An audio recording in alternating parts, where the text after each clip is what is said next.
What's the best horror movie set in every US state? I'm going in alphabetical order here, and I tried to keep this as quick and concise as possible, but... Okay, let's go. Sweet home, Alabama. A lot of films are shot in Alabama, but not technically set there, like Get Out, The Collector, or just about anything by Mike Flanagan. Speaking of Flanagan, I'm going to start this list off with Gerald's Game from 2017, an excellent psychological thriller adaptation of the Stephen King book of the same name. For the longest time, it was thought to have been an unfilmable story, but Mike Flanagan managed to pull it off to great effect. Set in Fairhope, Alabama, the story follows Jesse and Gerald as they arrive at a lake house for a romantic getaway to try and reinvigorate their marriage. The kinky couple pull out all the stops, and soon Jesse finds herself handcuffed to a wooden bed frame. But not just any wooden bed frame, we're talking about some advanced hardwood here. Speaking of advanced hardwood, Gerald pops a Viagra to really set the mood, but forgets to allocate enough blood to the rest of his appendages, and inevitably has a heart attack, leaving Jesse stuck and helpless. Traumatized, Jesse begins to hallucinate her now deceased husband, who for once actually helps her, and points out the glass of water he was meant to use as a chaser for his Viagra. Later, she wakes up in the dead of night to a pair of piercing, glowing eyes gazing at her. They call him the man made of moonlight, the omen of her impending death. Jesse refuses to believe her eyes, but Gerald points out a bloody footprint on the floor, showing things may be realer than they seem. With her options and energy running low, she uses the glass to cut her wrist to try and slide it through the cuff. Eventually her skin rips completely off her hand in a really good piece of body horror, and now free, her final obstacle stands at the end of the hall, between her and the end of this nightmare.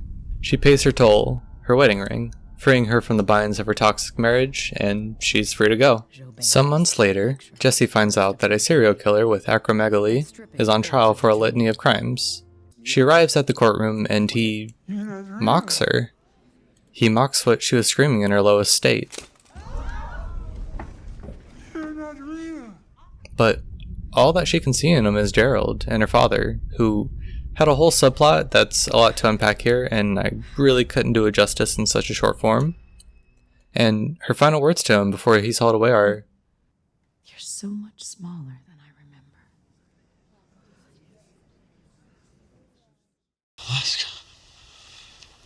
Alaska's good. Well, Alaska kinda had slim pickings for horror films set there, but that made the choice a bit easier as 30 Days of Night stands far away from the rest. In the real town of Barrow, Alaska, which has since been renamed to Utqiagvik, preparations begin for their annual month-long polar night, where it will be dark for 30 days straight. However, a stranger arrives via ship and sabotages them, which leads the town's sheriff, Sheriff Eben Olson, to investigate. He finds that his wife never made her flight out, so she's stuck here for the month. That night, a group of vampires attacks and slaughters the town, forcing the survivors to seek refuge in this old house. The main vampire, Marlowe, finds the one guy that sabotaged the town's power in a jail cell.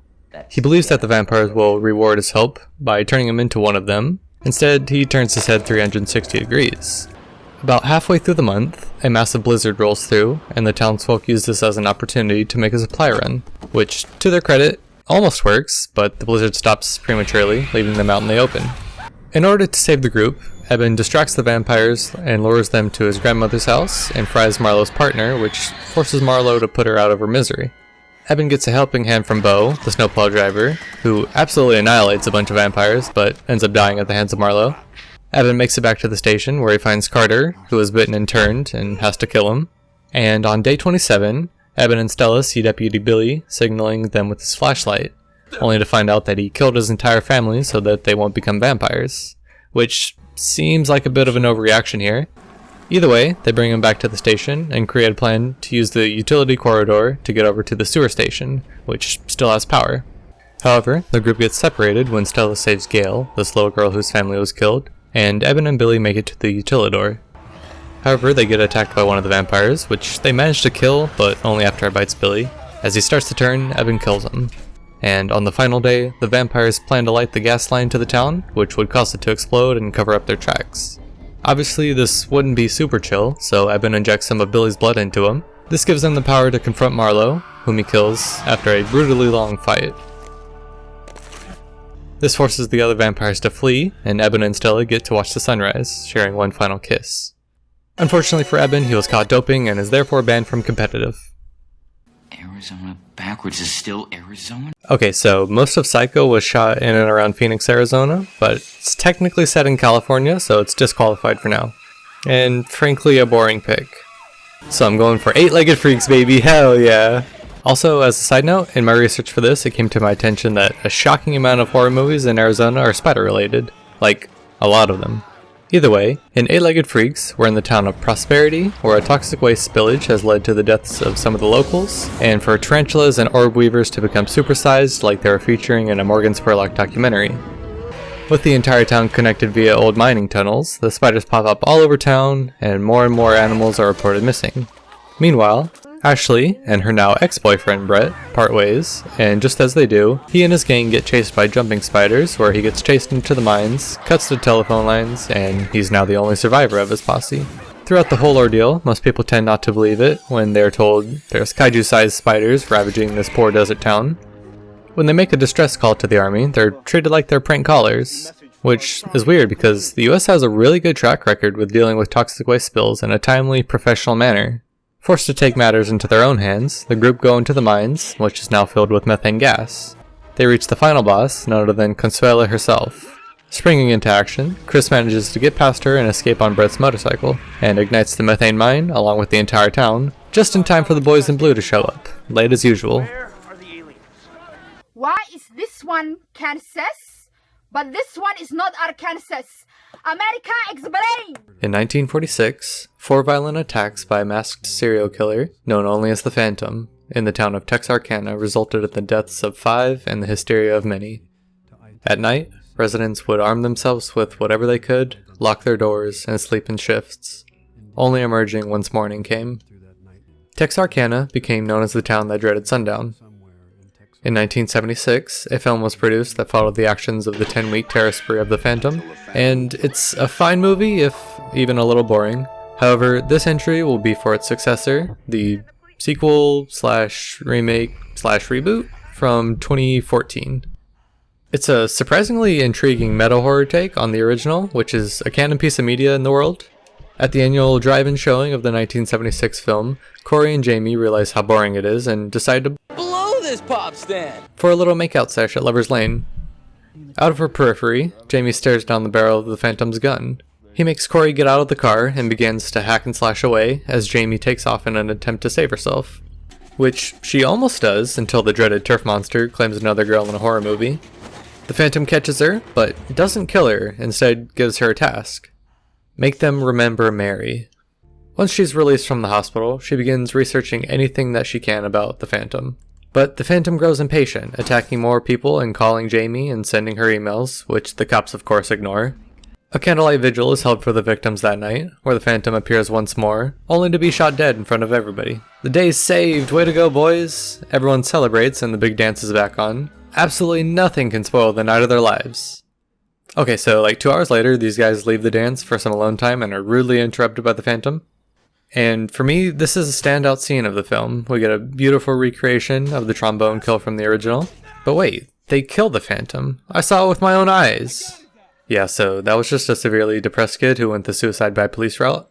Meanwhile, Jamie finds out that she got accepted to a university in California, so she and her dear grandmother decide to pick up and leave their life of terror behind. And on their way out, they stop for some fuel and snacks. Gunshots ring out outside, and Jamie finds her grandmother dying, and the final girl circuit begins. Eventually, she's immobilized by an arrow to the knee, and is confronted by not just one, but 2 Phantoms. One of them is Deputy Foster, and the other is Corey, her boyfriend who we thought was dead from the start. Due to typical cop ineptitude, Jamie manages to win this Royal Rumble, and is finally able to move on with her life, no longer living in the shadow of her tormentor. Uh-oh. Also, somewhere in here I wanted to talk about Ludwig Göransson doing the score for this, and you might know him from this, maybe this, or this. Okay, that's it.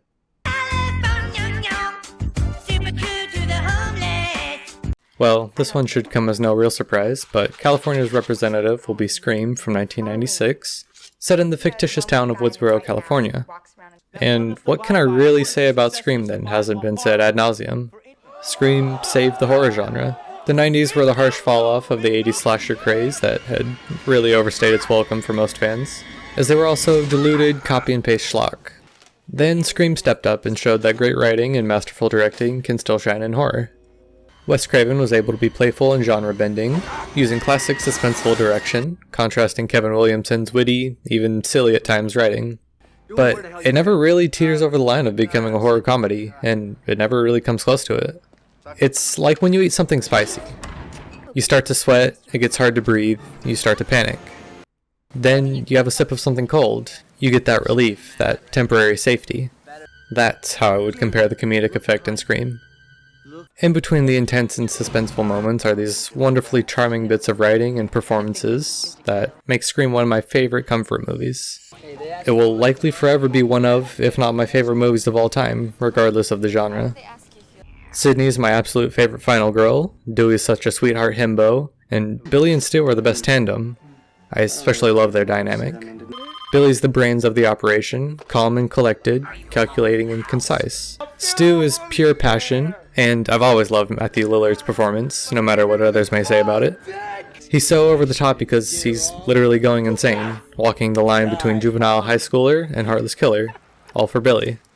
There's a lot of subtext about the depth of their relationship, which I for one am completely in on, but even if you choose not to accept that route, his character's actions still make sense, because, in the end, We all go a little mad sometimes. This is our Colorado lounge. well, this one should come as no real shock, as The Shining is one of the most acclaimed horror movies of all time. Set in the Rocky Mountains of Colorado, we follow the Torrance family, which consists of Wendy and her son Danny, as well as the patriarch Jack, who is a writer and has taken a side gig as the caretaker of a hotel during the closed winter season. They arrive at the Overlook Hotel and are greeted by Dick Halloran, the head chief, which also happened to be my nickname in college. Dick and Danny bond over a special telepathic power that they share, something Dick calls the Shining, and make sure to tell Danny to avoid room 237 at all costs. Under no circumstance should he ever step foot in room 237, like for real. So Danny goes into room 237 and is later found by Wendy, all bruised and battered.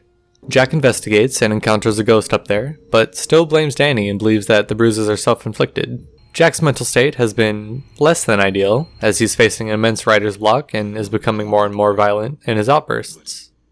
See, here's the thing about our good buddy Jack here. He's actually a terrible husband and father. Before all this hotel nonsense, Jack was a heavy drinker, which of course led to nothing good for Wendy and Danny. But ever since Jack dislocated Danny's shoulder, he hasn't even sniffed a drink and would never fall off the wagon and endanger his family again. So Jack goes to a ghost bar and has a few drinks, when he starts to see the gold room fill up with hundreds of people, including Delbert Grady. Grady lets Jack know that Danny has telepathically called for Dick Halloran to come help them, and he must quote-unquote correct his behavior. Wendy is curious as to what Jack has been so hard at work on, and let's take a peek with her. Oh, well, it's no Gabby Hanna poetry book, but he's meeting the word count, I guess, so D+ work. Jack is a little ashamed of his rough draft and calmly tells Wendy that he's still working on it. Well, Wendy's been working on her form and takes the Louisville Slugger to his headlights and locks him in the pantry. This gives them time to try and escape the Overlook, as Jack is eventually freed by Grady and arms himself with an axe. And here we get the classic Dick Halloran arrives to save the day, as Danny actually did reach out to him to get his help. Lovely, now all Dick has to do is find Danny and Wendy and they can all escape, and oh, he caught the axe to the chest. Okay. You know what? Danny probably had a vision of this and still had him come, so that's it. He's going to jail for accessory to murder. But he's got to escape first, so he leads Jack into the hedge maze and then smartly retraces his steps and hides, leaving Jack to get lost and eventually freeze to death. And Wendy and Danny are finally freed from their patriarch or Pabst Blue Ribbon. Connecticut! He wouldn't. Okay, allow me to be controversial here. I don't think Beetlejuice is that good. Don't get me wrong, Tim Burton put his whole Bertucci into this, like everything he does, but I don't know, it's not my favorite thing ever. Also, probably not a horror movie per se, but I digress. My pick, instead, is the overhated 2009 film, The Haunting in Connecticut. Whoa. Hey, let me cook. Okay, so basically, is it the most groundbreaking piece of horror media that's ever been conceived? No. Is it a perfectly serviceable movie to watch that has some interesting lore and some pretty good scares? Yeah, kinda. Does it have Virginia Madsen and Kyle Gallner? Absolutely. Speaking of which, I actually really like their dynamic relationship here, as Sarah's a mother trying her damnedest to make her cancer-stricken son's life just a little bit more manageable. We see the good and the bad that comes with this, which I'm sure plenty of families and relationships can resonate with. In order to be closer to Matt's cancer treatment center, Sarah stumbles across a house for rent, and the landlord is ecstatic that somebody actually has interest in moving in, and he offers the first month free if they move in immediately. I mean, surely there's no catch to this deal. Matt's immediately drawn to the basement and decides to make this his new bedroom, mysterious locked door and all. Soon after, he begins to have visions of an old man surrounded by corpses with marks carved right into their skin. Matt, distraught over the constant visions, tells a random man at cancer treatment, Reverend Popescu, who tells him to find out what the old man is trying to show him. Peter, the dad of the house, finds out that the place used to be a funeral home, and behind the locked door is the mortuary. Matt's mental and physical state continue to degrade, leaving him and the family exhausted.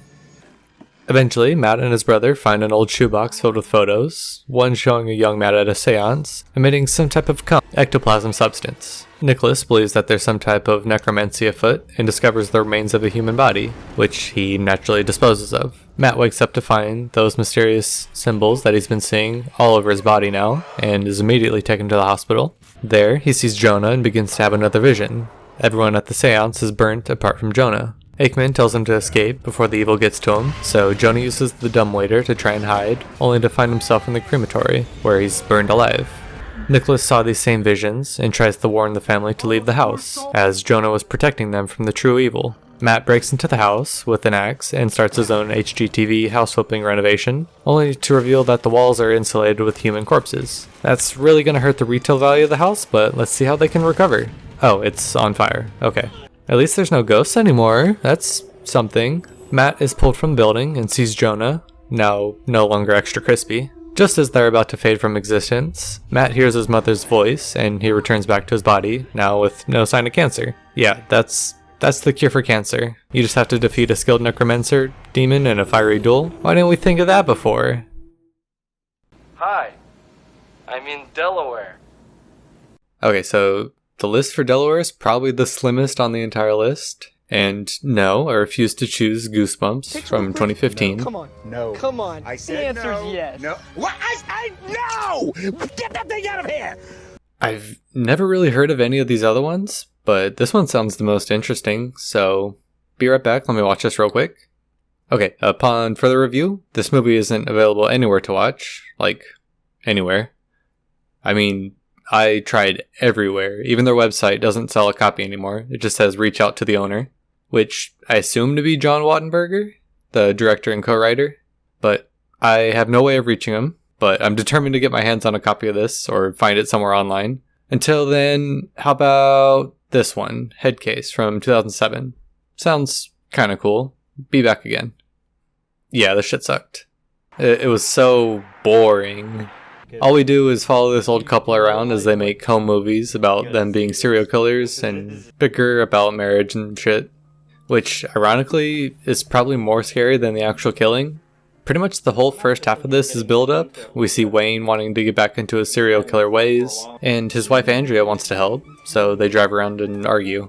At one point they even kill their own daughter. If you've ever seen Henry Portrait of a Serial Killer, this is like that, except written way worse and super boring, and I regret not doing Goosebumps. Okay, that's a lie, but even still, the only saving grace for the film is the found footage aspect of it, but I'm just kind of a slut for found footage horror movies. It kind of covers the plot holes and bad writing enough to make it through, and I kind of like the completely zoomed in footage, because realistically, Wayne and Andrea are no cinematographers. Speaking of cinematographers, the cinematographer of this film was Anthony Spadaccini. He was also the director, editor, producer, writer, and sound guy. So this was clearly a passion project for him, and I can really appreciate that. So if you have the time and the means to, check this out and support a silly little horror movie. Florida man steals a car, goes to Checkers. Okay, so to be honest, I was kind of disappointed by the lack of options for Florida. I was tempted to go with Crawl from 2019 for another creature feature, but I think George Romero's Day of the Dead from 1985 tops it. The third installment in the legendary zombie franchise sees us follow a group of military and scientists in an underground bunker somewhere underneath the Everglades as they try and find some sort of stop to the zombie outbreak. Dr. Logan is hoarding a horde that he believes can be domesticated with enough training, while Dr. Sarah, on the other hand, is more focused on finding an actual cure. As resources run low, tensions run high between the soldiers and the scientists. Frustrated at the lack of progress being made, Captain Rhodes declares martial law, giving the scientists less time and threatens to shoot anyone who interferes with his rule, or worse, abandon them to be devoured by the starving zombies. Bill and John tell Sarah that they don't really believe in their ability to find a cure, especially since John believes that this is some type of divine retribution. Actually, now that you mention it, I think I remember somewhere in Revelations where God said, "I don't know, man, make the dead walk again, Lamel." During a mission, Miguel loses focus just as one of the zombies breaks free, which leads to the deaths of 2 of the soldiers, and Miguel gets bitten as well. Thinking quickly, Sarah is able to amputate and cauterize the arm before the virus spreads to the rest of his body. Rhodes is understandably completely over this and demands that all captive zombies be killed. Sarah and Bill look for some medicine for Miguel when they stumble across the bodies of 2 of the soldiers that died earlier. Logan has continued his testing on them, and giving a little treat to his pet bub. Rhodes finds this and is livid, taking all the weapons, killing Logan, and locking Sarah and Bill with the zombies in the corral. Bub finally breaks free and finds the body of his keeper Logan. Bub has been showing increased mental function as the movie has progressed, and finally we get to see his final revenge form, as he picks up a pistol and begins heading for Rhodes. Miguel has lost all hope at this point, and heads to the surface to open up the floodgates for the horde. The soldiers try and stop him, which gives John an opportunity, beating Rhodes and stealing his weapons in order to save Bill and Sarah. Rhodes is chased by Bub right into the oncoming horde, and is finally finished off by Bub and given an ironic salute. Sarah, Bill, and John manage to escape and fly off into the sunset. We're going through Georgia. So, I haven't been able to confirm this 100%, but I'm almost positive that Hellfest from 2018 takes place in Georgia. And I really like this movie, and I rarely hear anybody talk about it. It evokes classic early 2000s teen scream, has a fun setting, and a cool killer. What more could you really want? How about horror legend Tony Todd? Hell yeah! Personally, I love horror theme parks. I go to Halloween Horror Nights every year with my girlfriend, and we always have a great time going through the mazes. So this movie is a really fun one for me because at a traveling horror theme park, a masked man they call the Other kills a woman and strings her up to look like just another prop. And there you go, instant classic right there. On Halloween night, Natalie goes to the theme park with her bestie Brooke and Brooke's friends Taylor and Gavin. And when I said classic teen scream, I meant it, because Natalie hates Taylor, but Gavin likes Natalie, and Natalie and Brooke haven't been as close as they used to, and when they enter the park, a distressed woman hides from the Other. Natalie thinks it's all a part of the show, and gives away her hiding place, and the Other kills the woman right in front of her. And Natalie's now an accessory to murder, right? Are we gonna acknowledge that, or no? Okay, cool. Just checking. The group don't even believe her story until they see the Other taking Natalie and Gavin's pictures from the booth. While everyone else does their own thing, Gavin gets separated and bonked, as the Other does his best impression of Eustace from Kurt's the Cowardly Dog. Natalie goes on a ride alone, which, brave choice considering everything so far, and it breaks down. Luckily for her, this time it was a part of the experience, and she realizes that all the park attendants wear the same mask as the Other. The group splits up again, which leaves Natalie to deal with the Other. She runs off while he gives this guy a lobotomy, but is soon trapped in the bathroom. She manages to escape and goes to security, but they dismiss it as being a part of the park.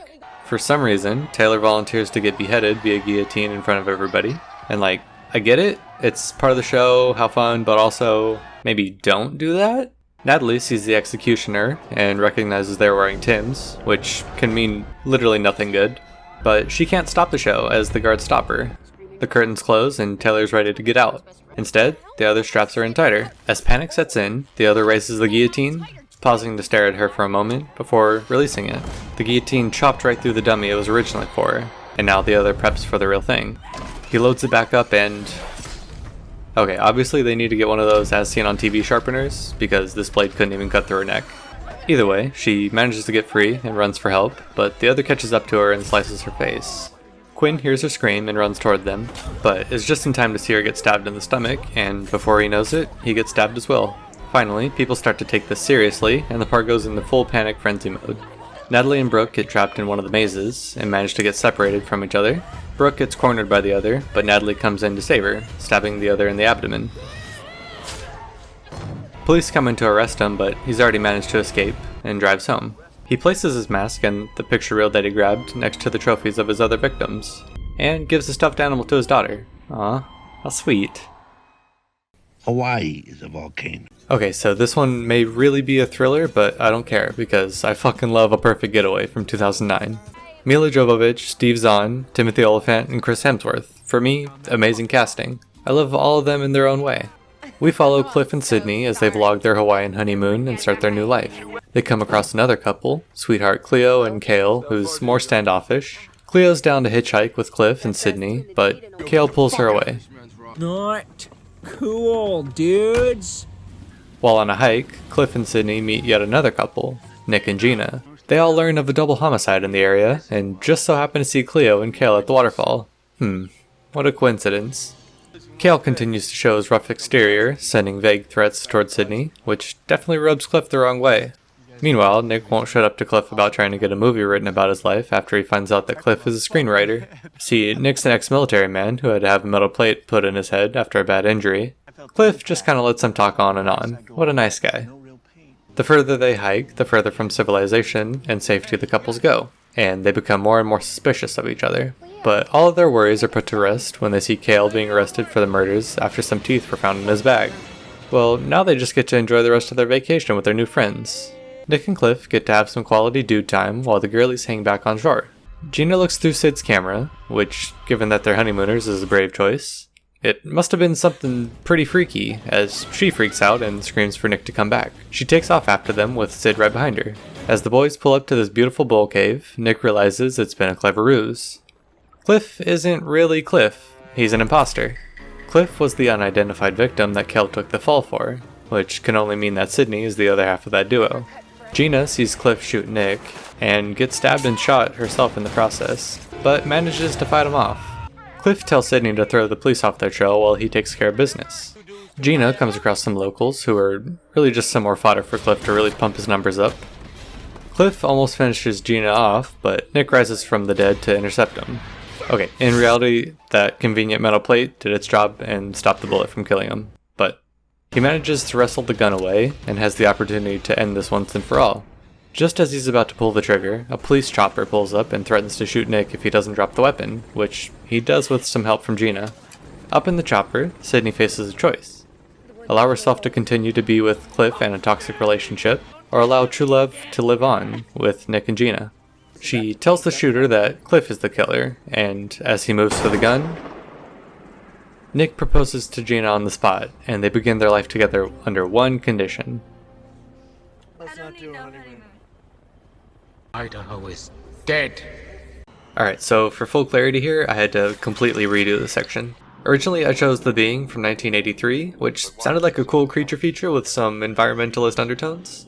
I had the script all written and recorded, I just needed to find the film to stream it and get the clips, and it's just nowhere. So here we are, I'm left with Phantasm 3. And you know what? I love the Phantasm series, so this is actually an upgrade. In this third installment, we see good old Uncle Reggie get yeeted from the hearse, which was carrying Liz and Mike, and it drives off and explodes, killing Liz. Reggie's able to save Mike from the tall man, who retreats with Liz's head, vowing to return when Mike is healthy. And Mike ends up in a coma for about 2 years, and right as he wakes up, he sees his brother Jody's spirit and the tall man, making good on his vow. And he waited 2 whole years, that's some elite level hating right there. Mike wakes up and gets attacked by this demonic nurse, so it's really not been his day, or week, or years. Even still, he fights her off just as Reggie shows up, and her head explodes as one of the spheres breaks out. Back at Reggie's, the tall man shows up, turning Jody into this extra crispy sphere, and brings Mike through the gate. The next morning, Reggie sets out to Holtzville, Idaho, a random town that Jody in the sphere form was muttering. But once he arrives, he immediately gets locked in his own trunk by some looters, only to be rescued by Tim, who kills them when they try to break into his house. They bury the evidence, and Tim says that the town has been abandoned ever since the tall man took his parents and wrecked the town. However, they must have sprayed some of the liquid from Return of the Living Dead on there, because the graves are empty by morning, and their super sly pink hearse is gone. Reggie goes on down to the mausoleum, where he sees one of the spheres, and he's about to destroy it when Rocky and Tanisha stop him. He tries to warn them, but Tanisha catches a stray, and dies. Not to fear, as Tim shows up and shoots it, and he joins Reggie and Rocky as they follow a convoy of hearses. That night, Jody appears in Reggie's dream and takes him to the tall man's lair, where Mike is held. When he wakes up, Jody opens the portal and Mike comes out, and the tall man tries to join, but gets his hands caught by the closing portal. They fight off the zombified looters and then enter the big mausoleum. They come across some sort of cryonics facility, which is perfect because the tall man hates the cold. Reggie, Rocky, and Tim get attacked by the looters once more, while Mike talks to the Jody sphere. He tells him that the tall man is recruiting an army to take over dimensions. They see him remove the brain of somebody and place it into one of the spheres. Unfortunately for them, the tall man's spidey senses go off, and he takes Mike again. Tim gets stretchered in, and Mike tries to spread the good word of the spheres, but is paralyzed before he can. Eventually, Jody's sphere cuts him free, and with the help of Reggie's quad boomstick, kill the rest of the looters. They reach the embalming room, where the tall man is operating on Mike's head. They pierce him with a spear, dipped in liquid nitrogen, and lock him in the freezer. But the golden sphere breaks out and attacks, and Reggie catches it with a plunger, plunging it into the liquid nitrogen. Meanwhile, Mike checks out his new headgear, and starts licking some of the yellow blood. His eyes go silver, and he runs off, telling Reggie to stay away. Jody tells Reggie that he'll be in touch soon, and he leaves too. Reggie wants to stick around and take a cheeky tour of the mortuary, but Rocky's understandably not down for that, and leaves in the hearse. Tim tries to tell him that Mike warned him of the spheres, but it's a little bit too late as Reggie gets pinned to the wall like he got stabbed by Michael Myers. He tells Tim to run, but Tim takes aim, but another tall man appears. Tim gets attacked by a zombie in the freezer and gets pulled through the glass, much like the end of the first film.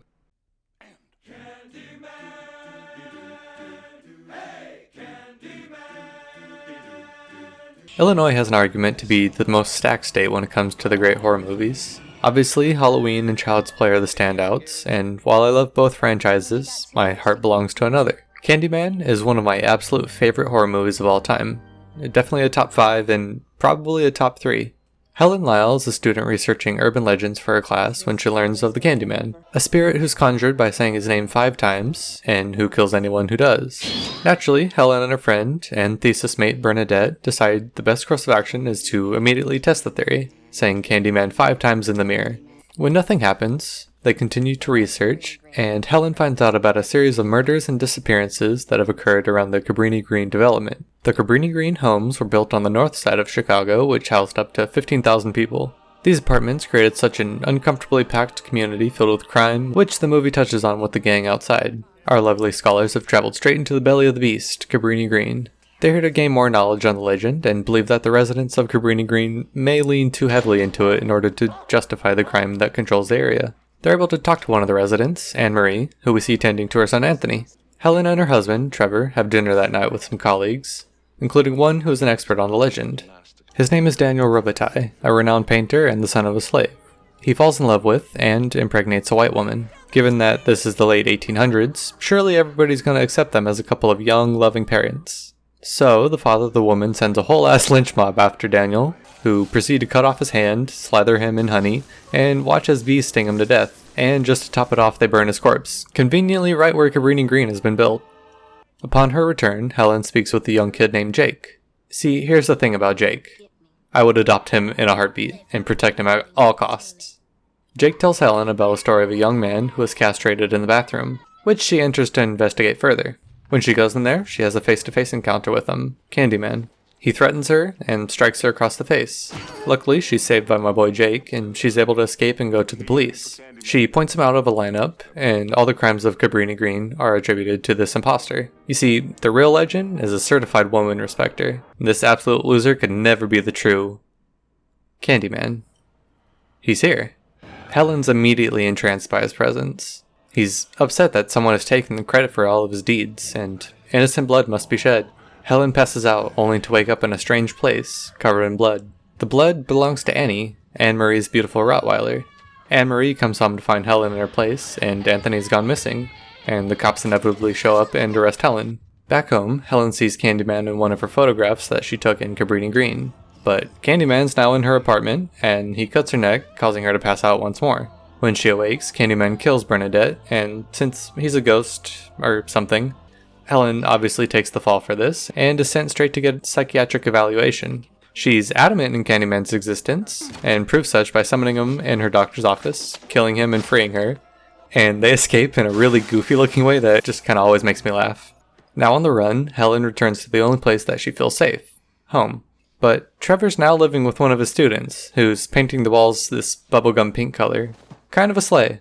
Obviously, Helen's irate and returns to Cabrini Green to find Candyman and save Anthony. When she finds them, she's offered a trade. Anthony will be spared in exchange for her surrender. He can give her so much more in death than life could ever give her. And he really opens up to her to show a more vulnerable side to him. How sweet. Candyman will release Anthony if Helen helps remind the residents of Cabrini Green of the pure terror that he can cause. And the two die in a fiery pyre, much like the one that took the life of Daniel Robitaille. The residents of Cabrini Green pay their respects to Helen at her funeral, with Anne-Marie and Jake leading the charge. At home, Trevor is overcome with the guilt of his actions, knowing that he will never see Helen again, or so he thinks, as saying her name 5 times summons her, and she gets her sweet, sweet revenge. Well, Indiana Jones! It's a hot July night in Indiana, so what's there to do? You want to go stand in a crowded, small environment, listen to some mid-heavy metal music, and inevitably get caught in the mosh pit? Okay, let's go. You want to get some milkshakes on the way? Okay, not what I meant, but whatever. When our girlies get to the function, they see the same blue van that threw the shake at them, and throw a firecracker in the van, causing them to scatter. They hit it off immediately, and the girls invite them over after the show, and they play some Never Have I Ever. The girls end up drugging the guys' drinks and tell them that they're going to murder them and stage it to look like a satanic cult did it. Slay. See, they're a part of a church group that's been killing people, so they put the fear of God back into people, which brings more traffic to the church. So they're just kind of a normal church. Alexis is the most unhinged of the group, and she stabs Ivan to death while Mark and Kovacs hide in the pantry. Alexis' stepmother comes home to grab her passport and says that she called the police when she saw the blue van outside. She then stumbles across Ivan's dead body, and Alexis stabs her to death. The cop shows up, and Alexis gets a bit paranoid and runs back into the house, leading the cop to chase her. In the house, he finds Mark and Kovacs pleading for his help, but Val sneaks up and grabs his gun, shooting and killing him. Now, we have Alexis and Val fighting for the firearm, while Bev threatens to electrocute them. See, Bev's seen the light, or, I guess in this case, seen the insanity of her friend's religious wrongdoings, and decides that she's going to help Mark and Kovacs escape. But Kovacs isn't going to make it too far. He's been cut too deep in. Mark and Alexis fight for the car keys, while Val and Bev have their own duel. Val might be serving with hair like this, but she girl-bossed a little too close to the sun, and Bev lights her up. Kovacs is struggling outside still, but luckily for him, Alexis' father, who's the pastor, comes home. Through some divine intervention, the pastor shoots Kovacs.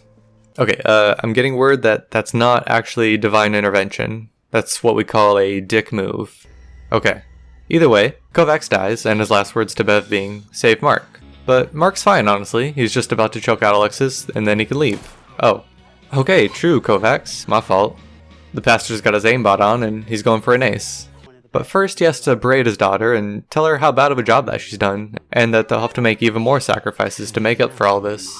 He continues where Mark left off, but is interrupted when Bev bonks him over the head.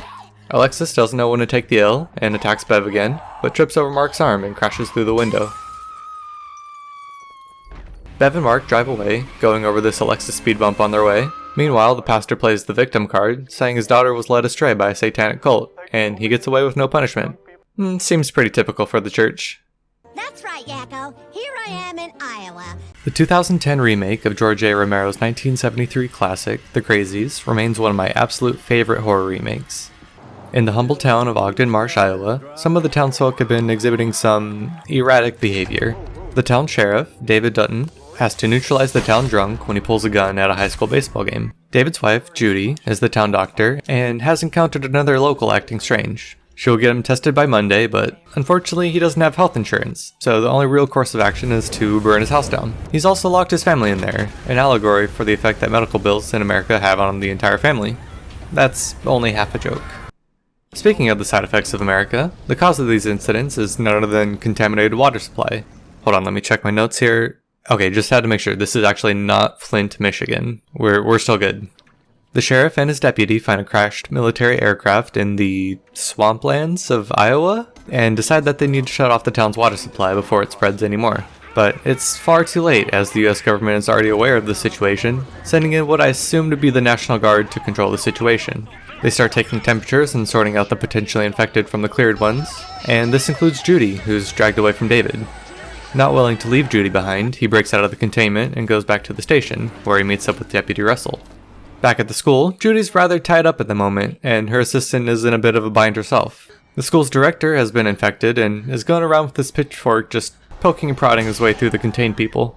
Just as Judy's about to try trident layers, the boys in blue bust in and save our damsels in distress. They escape on foot and come across Becca's boyfriend Scotty on his farm and hide in the barn just as the ops arrive. They neutralize the biggest threat to them, the suburban housewife, and Scotty runs out calmly to speak to them and... oh. Okay. A soldier moves toward the barn to see if there's any more people left, but gets blindsided and subdued by David. The soldier tells them that he's just blindly following orders, as per, and David spares him because he knows he won't rat them out. Which, to his credit, he doesn't, but like, what if he did? That's just them done for. No matter, as they go back to David and Judy's house to get some supplies and head back out, but are rudely interrupted by Peggy and Kurt, the surviving family of Rory, who's the infected man at the baseball game. I was kidding before, but this time David's biggest threat truly is the suburban housewife, but luckily hasn't been back banned yet and takes them out through the window, somehow. They take the car and leave, but are spotted by one of the military's kill streaks, so they duck into the car wash.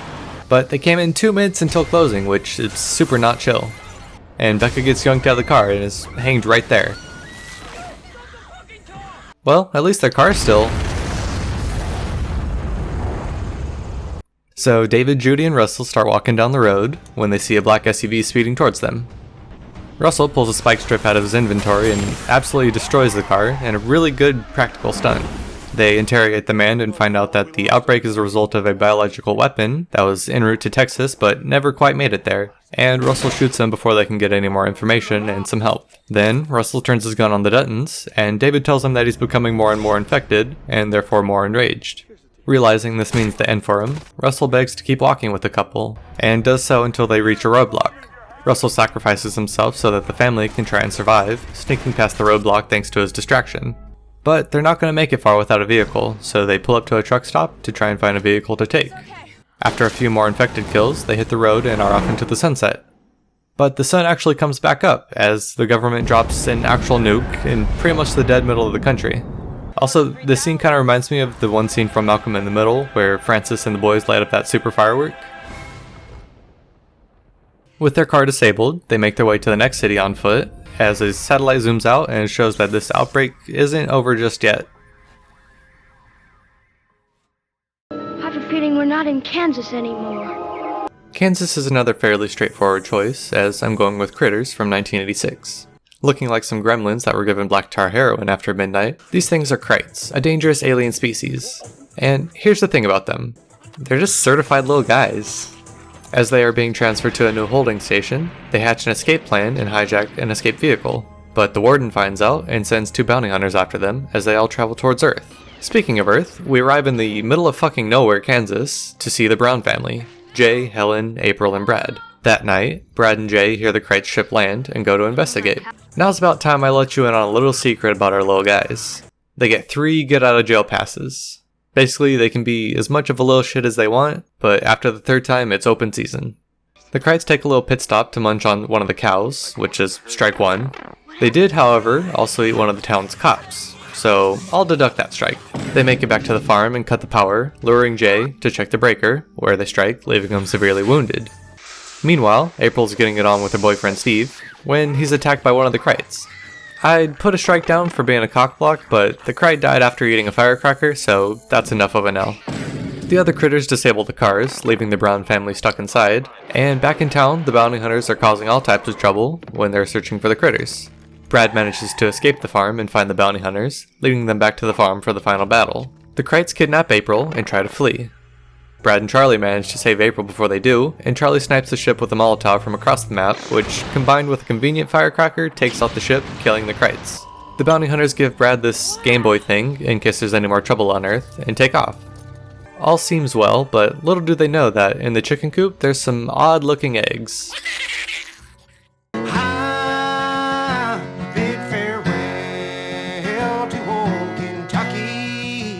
Well, we're back to our tried and true zombie movie for Kentucky with Return of the Living Dead from 1985. It all starts at the Uneeda Medical Supply warehouse, where Frank shows the new guy Freddy some dangerous new chemicals in the basement.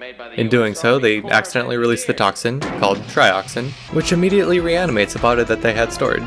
Their boss Bert comes to see what the commotion is and helps them fight off the zombie, and they find that they can't be stopped by taking out the brain, as each body part can survive by itself. Personally, I think this is a really cool concept, and something that was less common for the zombie subgenre, and really still is to this day. Bert sends the zombie to the mortuary to be cremated, but this has an unforeseen reaction as toxic rainfall reanimates all the bodies in the cemetery. All of this happens while Freddy's girlfriend Tina and her friend group of hotties wait for him to get off of work. Tina decides to trespass and go into the basement where she finds a horribly disfigured corpse from the original incident. Her friends save her just in time, but one of her friends isn't so lucky. They realize that Freddy was going to the cemetery and try to meet him there when they encounter a horde of reanimated zombies from before. One of the members of the group is killed, with the surviving bunch splitting up, with 3 making it to the cemetery and 2 retreating back to the warehouse. At the cemetery, they find Frank and Freddy looking incredibly sickly from breathing in the noxious fumes and call for paramedics. The paramedics do some tests and diagnose them with being dead. They barricade the mortuary so no zombies can get in, but they begin to break the doors down, leaving them no choice but to fight them off. In the struggle, another one of the friends is killed, and the zombies eat all the paramedics and cops on the scene. Nice. The group grabs one of the zombies and pins her down, and she explains that the zombies can actually feel the pain of their rotting bodies, and eating brains is their form of pain relief. Frank and Freddy are becoming more and more zombified, and Bert locks them in the chapel with Tina. Freddy soon tries to take a little nibble of Tina, which prompts Bert and the gang to save her, as they attack Freddy with some type of acid. Frank, still in control of his mind and body for now, climbs into the cremator so he doesn't fully turn into one of the monsters. Bert and the spider dude dip out, taking one of the police cars, leaving Tina and this dude Ernie behind. They hide up in the attic as the now blind Freddy tries to break in. Bert and Spider make it back to the warehouse with Casey and Chuck. And after taking out the basement zombie, which they call the Tar Man, Bert tries to call the police, who have been completely overrun by zombies. He calls the number on the drums and reaches Colonel Glover, who does the only natural thing and completely nukes the town. Afterwards, Colonel Glover brags that the operation was a success, and that damages were minimal. All of this while more toxic rain falls from the sky, and the last thing we hear are the sounds of the undead being brought back to life. All from some backwater in Louisiana? We've got another found footage gem here, as The Last Exorcism from 2010 is one of the more successful ones both in the box office and critically to come from the 2010s. And for good reason, as there's a lot of good scares in this one. It's not perfect by any means, but no movie truly is. What it does do, however, is explore a topic that's seldomly spoken on: religious figures and their battle with their own faith. See, this is Reverend Cotton Marcus, who's lost his faith in the wake of the birth of his son, who was born disabled. And then we've got the camera crew, consisting of Daniel and Iris, and they're making a documentary to try and delegitimize exorcisms. Reverend Marcus accepts a job from a local farmer, who claims that his daughter Nell has been killing all of his livestock and is possessed by Satan. Marcus determines that Nell has been possessed by Abelum, who's one of the assistants to Payman. He uses all the sound equipment to perform something. It's not an exorcism, but it sure is something. He convinces everyone that he has successfully exorcised the demon, later saying that it was a mental illness misdiagnosed as a possession. That night, Nell goes back for a second opinion, showing up in Marcus's hotel room. He immediately takes her down to the hospital for a few tests, but everything comes back negative. When that doesn't work, Marcus tries to get her dad to take her to a psychiatrist, but he refuses. So Marcus tracks down their former pastor, Joseph Manley, who says he hasn't seen Nell in about 3 years. The next morning, Nell gets to go back home, but is immediately grounded because she cut her brother's face open with a knife. Typical big sister things. Marcus ends up untying her, and she begins drowning one of her dolls in this sleepwalk-like trance. The hospital calls back, saying that Nell's pregnant.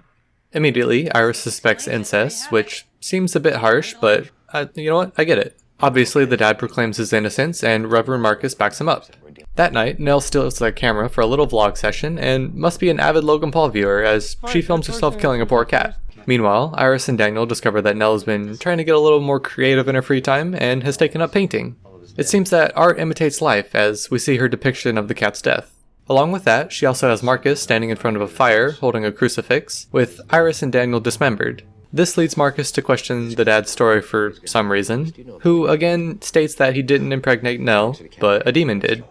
Now he gets really upset that his morals have been questioned yet again and kicks out the crew and Marcus, saying that he's just gonna kill Nell. They won't accept this ending and try and save Nell from him, but they kind of forgot the whole possessed by a demon thing, as Nell attacks Marcus and the dad threatens to shoot her. Instead, Marcus offers to perform another exorcism, and cool, because that worked out so well the first time. During the exorcism, Nell manifests into Abelum, and says that Nell can only be free if Marcus can shut his yapper for 10 seconds. For every second that passes, one of Nell's fingers is broken, and after the third, Marcus breaks the silence, begging Abelum to stop. Abelum asks if Marcus would like a blowing job, and somehow this tips off Marcus since apparently all demons know sexual lingo like that. Is this like common knowledge? Because I think Marcus might just be a little freak. Either way, Nell confesses that she lost her virginity to some dude named Logan and the crew track him down. Unfortunately for Nell, she picked the one gay guy in town to say that she slept with, which is hilariously unlucky. Instead, he says that all they did was speak very briefly at a party at the Manleys. But wait, that was 6 months ago. Manley said he hasn't seen her in about 3 years. The math ain't working here. Back at the farmhouse, Nell's been painting again, and now they're having a good old-fashioned bonfire in the woods. They find the dad gagged and bound, with Nell at the top of the altar, who's also bound. Manley's leading the procession, and acts as the midwife to Nell's inhuman spawn. Something tells me that he's not going to be paying any child support, and the flames grow larger. Marcus has found his faith again, approaching the flame with his crucifix in hand. Daniel and Iris flee, with the latter getting caught and killed by an axe. Daniel fares slightly better, but is inevitably caught and decapitated. It seems that art truly imitates life. Red Lobster's Crab Fest is back. So, most Stephen King works are set in Maine, so take your pick of the lot. Interestingly, I think that Carrie from 1976 with the lovely Sissy Spacek is technically set in North Carolina, so that one's out. Even so, the 2017 It is one of my favorite modern horror movies and takes place in the small town of Derry, Maine. We begin on a rainy day as Bill constructs a paper boat for his little brother Georgie so he can leave him alone for a little bit. Georgie goes out to play, but the strong stream takes his boat and forces him to chase after it. Not paying attention to his surroundings, he gets bonked by the sign and watches it go into the sewer drain. But not all is lost, as a friendly looking clown has it in his hands, and all he has to do is grab it, and... oh. This is a small aside, but I really respect it when a movie is willing to kill the kid characters. The following summer, we join back up with Bill and his friends Richie, Eddie, and Stanley as they try and survive the end of the school year and their bullies, led by Henry Bowers and Patrick Hockstetter. Luckily for the boys, Henry's dad, who's also the sheriff, steps in and corrects his son's bullying behavior. This allows the boys to escape, and Bill maps out a potential area that Georgie could be, the Barrens. He eventually gets his friends to join in the search, as they have to wade through shitty sewer water. Back in town, we meet the new kid on the block, Ben Hanscom, as he begins to learn about the town of Derry and the odd disappearances that have happened in its history. Unfortunately, Henry only learned his lesson for about 10 minutes, and decides to really leave his mark on the absolute sweetheart that is Ben. He manages to break free just enough to make a run for it, which eventually leads them directly to the boys down at the Barrens. They enter the sewers together with Patrick hot on their trail. In there, they find a sneaker of one of the missing girls, Betty Ripsum, which is never a good sign. Patrick ventures further into the sewers, doing the cool flamethrower aerosol trick, but Pennywise is an environmentalist and takes him out before he can take out more of the ozone. The boys later take in 2 more bullied individuals, Beverly Marsh and Mike Hanlon, who form the Losers Club. Each of them have seen some sort of iteration of Pennywise's torment and realize it plays on their fears. Using various maps of Derry, they connect it all through the sewer lines back to the derelict house on Neibolt Street. Pennywise must have been a big fan of Bagul from Sinister and steals his whole flow, word for word, bar for bar. Wanting justice for Bagul, and also to stop the terror that they've been enduring, they decide to go to the Neibolt house to confront Pennywise, which goes absolutely according to plan and nothing goes wrong at all. Just as Pennywise becomes the main munch, Beverly impales him through the head, which causes him to slither away, back into the well from the ring. The group is now at their lowest point morale-wise, and a fight breaks out, and the group decides to go their own ways to protect themselves. Only Bill and Beverly decide to keep fighting Pennywise. Beverly and her dad have never had the best of relationships, and it's very evident that there's various types of abuse going on here. Standing up for herself, Beverly takes a page out of Adam from Saw's book and bonks him over the head with the toilet tank lid, and her only reward is being abducted by Pennywise? Kinda whack. Realizing that this is a Pennywise ploy to get them all back to the house, the losers team back up and return. However, they're joined by another, as Henry Bowers has arrived on the scene, fresh off killing his own abusive father, under the spell of Pennywise. Henry attacks the losers and nearly kills Mike with his best Anton Chigurh impression, but is bested in the end and sent down the well.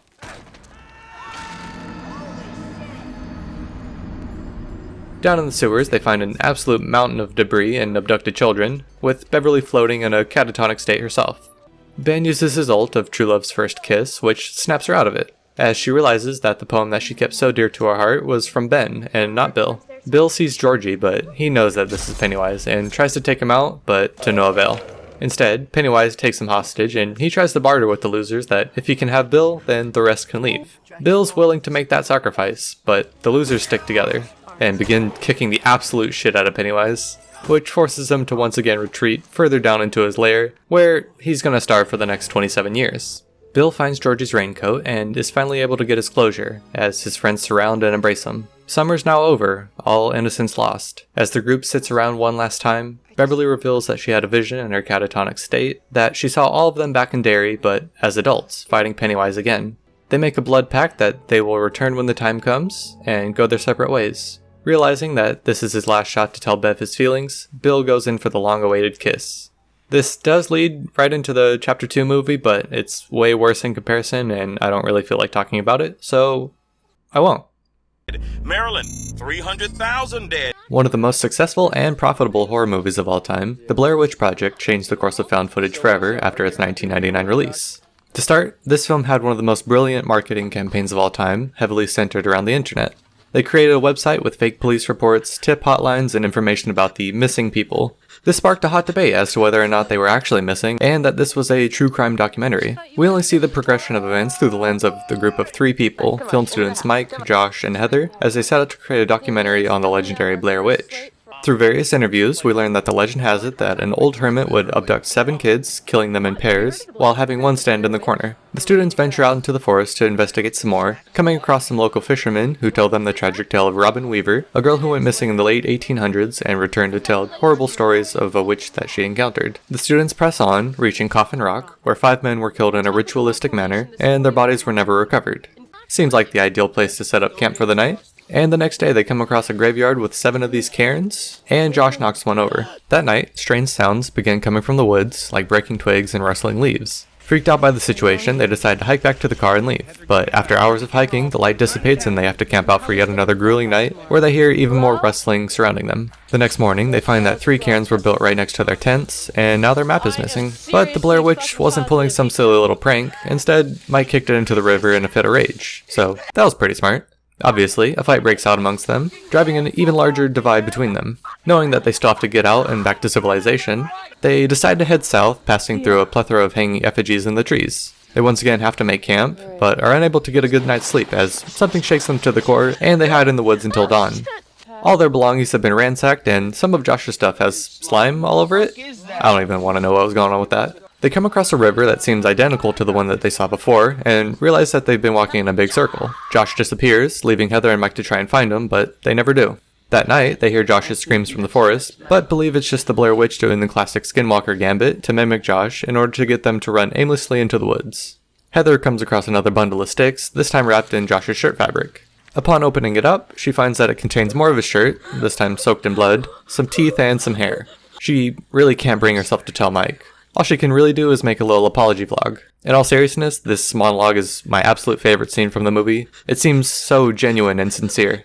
Heather does such an amazing job conveying her terror and sorrow here that I forget I'm watching a movie, a piece of fiction. They hear the wails of Josh again, which leads them directly into the abandoned ruins of Rustin Parr, wrought with demonic symbols and bloody handprints along the walls. Naturally, they go into the spooky basement, where Mike is attacked and he drops the camera. Heather goes down in an attempt to find and save Mike, but all she manages to catch is Mike standing in the corner like a kid in timeout. And something we can't see attacks Heather, and she too drops her camera. Oh, Massachusetts! Okay, so this pic gets a little murky because it's set in 1600s New England, so not technically Massachusetts, but let me cook with it. Okay, so basically director Robert Eggers and production designer Craig Lathrop went on a trip to Massachusetts to research the time period, architecture, and clothing, and were incredibly accurate in doing so. So I've decided that this is Massachusetts. I remember the first time I watched The Witch, I was completely enthralled by it, and every time I've seen it since then, I've enjoyed it just the same. The amount of detail and care that went into this movie, a directorial debut no less, is so special and deserves to be praised as such. Our protagonist's family gets banished from their settlement and must start a new life out in the woods. The eldest child, Thomason, is looking after her baby brother Samuel, playing peekaboo like any good sister would, until she goes to peek and Samuel's gone. And we eventually find out that he was taken by a witch to use in a crafting recipe. This tears the family apart as their mother Catherine goes into a deep depression, crying and praying her days away. For some reason, they put Thomason in charge of the twins, but they run off and rile up their goat, Black Phillip. Catherine berates the family for their actions, and sends Thomason to the river to wash their clothes. Her sister Mercy keeps bothering her, so she scares her away by telling her that she's the witch that sacrificed Samuel to the devil. Which, bold strategy, considering how they dealt with anyone that had even the slightest inkling of being a witch. That night at dinner, Catherine accuses Thomason of stealing her silver cup, which, like, why would she do that? They're in the middle of fucking nowhere, it's like 1630, and pawn shops aren't even a concept yet.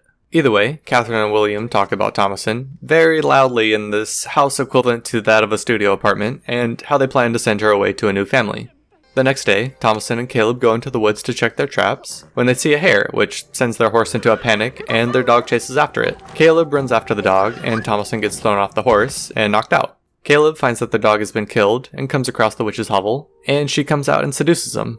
William eventually finds Thomason and brings her home, and Catherine keeps piling onto her and blames her for Caleb's disappearance. That night, Thomason finds Caleb outside in the midst of a storm, naked and ill. The twins tell Thomason that Black Phillip said that she is to blame for making Caleb sick. He begins to convulse, and the twins accuse Thomason of witchcraft, as they seem to have forgotten the Lord's Prayer that they had to recite, and they too begin to convulse. William, Catherine, and Thomason recite the Lord's Prayer around Caleb, which seems to help for a second, and then he proclaims his love for Christ and dies. Also, this scene and performance by Caleb is one of the best pieces of child acting, even acting regardless of age, that I've ever seen. It's amazing and I love it. Believing the twins, William bargains with Thomason that Christ can undo her oath with the devil if she tells the truth. Knowing she's innocent, she lambasts her father, and blames the twins for talking to Black Phillip, who she believes to be Lucifer. Unable to deduce the real culprit, William sends his remaining children to sleep in the pen with the animals, including Black Phillip. That night, the witch sneaks into the pen and begins drinking the goat blood that Thomason accidentally harvested earlier, and Catherine has a vision that Caleb and Samuel are back, safe and sound. Caleb says that she can always see them, all she has to do is look in this really cool book that he has. She will, but only after feeding Samuel, except Samuel's a raven, and he's really latching on there good. The next morning, William awakes to find that the pen is destroyed, the twins are gone, and Thomason unconscious. Black Phillip and William have their final battle, with Black Phillip coming out on top, causing Catherine to attack Thomason and blame her for the death of the entire family. Defending herself, Thomason kills her mother with this pruning knife type tool, and she goes inside in complete shock and falls asleep at the dinner table. That night, she wakes up and goes into the pen, where she meets Black Phillip. He responds, asking if she'd like to live a lavish, luxurious life. With no family left, and no real worldly possessions to her name, she agrees. She signs her name in the book and walks with Black Phillip into the woods, coming across a witch's Sabbath. They begin to levitate, and Thomason joins them, laughing as she ascends above the earth. I'm from Michigan. Great. One night, a girl runs from her house, seemingly being pursued. We aren't sure by what. She circles back to her house, grabs her keys, and drives off. She goes to a quiet beach. Terrified, she calls her parents and tells them that she loves them. As dawn breaks, all we see is her mangled corpse protruding from the sand. This is It Follows. It gets the name because it follows. Cool. Back in the suburbs of Detroit, we meet Jay as she swims around in her pool. That night, she goes on a date to the cinema with her new boyfriend. They play a people-watching game, guessing the lives of strangers around them. As Hugh points out a woman in a yellow dress, Jay is confused. She doesn't see anybody with a yellow dress. Hugh's heart drops through his stomach, and he begs her to leave, and so they do. Eventually, they end up parking and having a little fun in the backseat, and as they conclude and Jay takes in the moment, Hugh chloroforms her. She wakes up sometime later, strapped to a wheelchair. Hugh explains that he's been cursed by some sort of entity that only he can see, and it can take the form of anyone. The curse can only be passed on by having sex with somebody, and if that person dies, then the entity goes back to the person before. Hugh tests to make sure that the entity is actually following Jay, then takes her home and drives off. The police have no record of Hugh, or any sort of naked woman, and confirm that Jay has not gotten an STI or STD. This is the point where you'd expect me to say that all this is one big metaphor for STDs. Well, I think that take is super boring, and I'll likely make a separate video as to what my take on It Follows truly is. Until then, Jay has to deal with the entity, this time in the form of an old lady following her at school. To help console her, Jay's friends Yara and Paul stay with her and her sister Kelly. At the slumber party, a window in the kitchen gets broken, but Paul doesn't see anyone. Jay, on the other hand, sees a naked woman walking towards her as she runs up the stairs. As her friends try and calm her down, an absolute unit of a man walks up and scares the shit out of her, and she takes off on her bike to get away from the house. She goes to the playground and sits down on the swings. Her friends find her, but she's still on edge, questioning if what she's seeing is seen by the others. With the help of their neighbor, they track down who Jay thought to be Hugh, his real name's Jeff, and go to his house. Jeff explains that the entity is slow-moving, but will never stop, and that it's best to just pass it on to someone. Greg drives everyone out to his family's lake house for some distance between them and the entity, which gives them time to prepare, which includes teaching Jay how to shoot a gun. We see Yara walking up behind them, but then cut to Yara floating in the water. But wait, if Yara's there, then that means Jay gets attacked by the entity, and they all fight back together, which gets Paul scratched and thrown about. Jay shoots it in the head, which stun locks it, but doesn't kill it. Knowing she can't hide, she flees in Greg's car, but crashes it and ends up in the hospital. While in the hospital, Greg offers to have sex with her to pass it to him, even though he doesn't believe it exists. So, kinda weird. Kinda manipulative and gaslighty Greg. Once she's back home, she sees someone breaking into Greg's house and runs over to try and warn him, but it's far too late as the entity, taking the form of Greg's mother, knocks at his door, attacks him, and has sex with him? It's kinda like if AI tried to write the story of Oedipus. Jay takes off in her car and sleeps on the hood for some reason, like completely exposed with no defenses. Another bold strategy. But while walking along the beach, she sees a boat with 3 guys, and takes off some of her clothes and heads over. It's assumed that she passed it on to at least one of them. But really the only thing scarier than a deadly entity chasing you is a boat full of frat boys. Back home, Paul is willing to have the entity passed on to him, but Jay refuses. Instead, they hatch a plan to try and kill the entity by luring it into the school's pool and electrocuting it. However, a small hitch in their plan arises, as the entity, taking the form of Jay's father, just kind of throws all the appliances at her. Paul, bless his heart, is shooting blindly at the invisible target, and nicks Yara before hitting the entity twice, knocking it into the pool.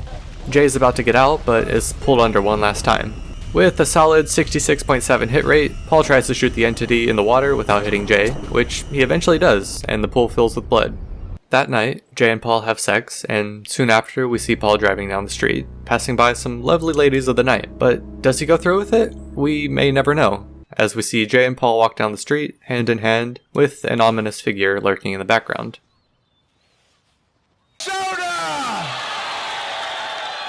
I'm glad that we, as a society, have come to appreciate Jennifer's Body for being an absolute classic. We start with a narration by Needy, a mental inmate who recounts the story that got her in this place to begin with. Needy was just the typical goody two-shoes girl in school, and her bestie Jennifer was the captain of the cheer team. Jennifer treats Needy just about as well as you would expect, but Needy's so caught up in Jennifer's aura to realize this. One night, the two go to a bar on the outskirts of their little town of Devil's Kettle, Minnesota, to watch an indie band that Jennifer likes. Okay, she thinks they're kinda hot. And I mean, it's Adam Brody, can you really blame her? Actually, come to think of it, they're a little too hot, and the bar engulfs in flames, causing various deaths and injuries. In a state of shock, Jennifer leaves with the band, leaving Needy to worry about her best friend. But it's all good. Jennifer makes it back to Needy's and chows down on a rotisserie chicken. Typical night out if you ask me. Okay, apart from her throwing up the black goo stuff from Venom. The next day at school, Jennifer looks pretty hungover and is apathetic to the tragedy at the bar. She pretends to console one of the football players, but instead kills him off in the woods. Sometime later, Jennifer's still looking worse for wear, but that doesn't stop my boy Kyle Gallner from asking her out on a date, to which she eventually agrees. But it's no ordinary dinner date, as the main course is Colin. Meanwhile, Needy and her boyfriend Chip are having sex, and Chip thinks he's putting in a legendary performance. But Needy's more worried about a feeling that she has that Jennifer's in trouble. She leaves in a hurry, speeding down the dark roads. She almost runs over Jennifer, who's covered in blood. Jennifer follows Needy back home, and they begin to make out. Jennifer explains the rest of the story of the night of the bar fire to Needy. Once she got into the band tried to sacrifice her to Satan as a virgin sacrifice in order to gain worldwide notoriety. But Jennifer wasn't a virgin, so instead she became possessed, needing to feed on people to stay strong. Her first victim was a foreign exchange student that she saw walking along the road after the incident. Back at school, Needy researches and comes to the conclusion that Jennifer has become a succubus, and can only be killed when she is hungry and weak. Chip doesn't believe Needy, so she rightfully breaks up with him, but to protect him. If it's not clear, I'm president of the Chip Hate Club. Jennifer catches Chip and lies to him, saying that Needy was cheating on him with Colin, and the two go off together. Jennifer leads him to an abandoned pool and starts to feed on him, just as Needy arrives to save Chip. In the fight, Chip stabs Jennifer, but eventually dies, and enraged by the death of her love, for some reason, Needy goes to Jennifer's house and continues the fight. Jennifer bites Needy as they levitate, and as they struggle, Needy breaks their friendship necklace. Jennifer stops fighting, and as they're falling back to Earth, Needy stabs Jennifer, killing her and the demon. Jennifer's mother overhears everything and walks in on Needy covered in blood, with Jennifer dead in her bed. Needy is taken to the local mental institution, and we pick up right where we started with her narration from the beginning. But due to her being bitten by Jennifer, she has gained some of Jennifer's powers, and is able to break out and sets out to find Low Shoulder, who have become incredibly popular for their song in the wake of the bar fire. In the credits, we see a montage of found footage and crime scene photos of Needy's final revenge. This part always kind of reminded me of the end of The Hangover. That's not pertinent to the story, I just kind of wanted to throw that in there. In the end, Needy Girl bossed her way to the top and got out of the shadow of Jennifer.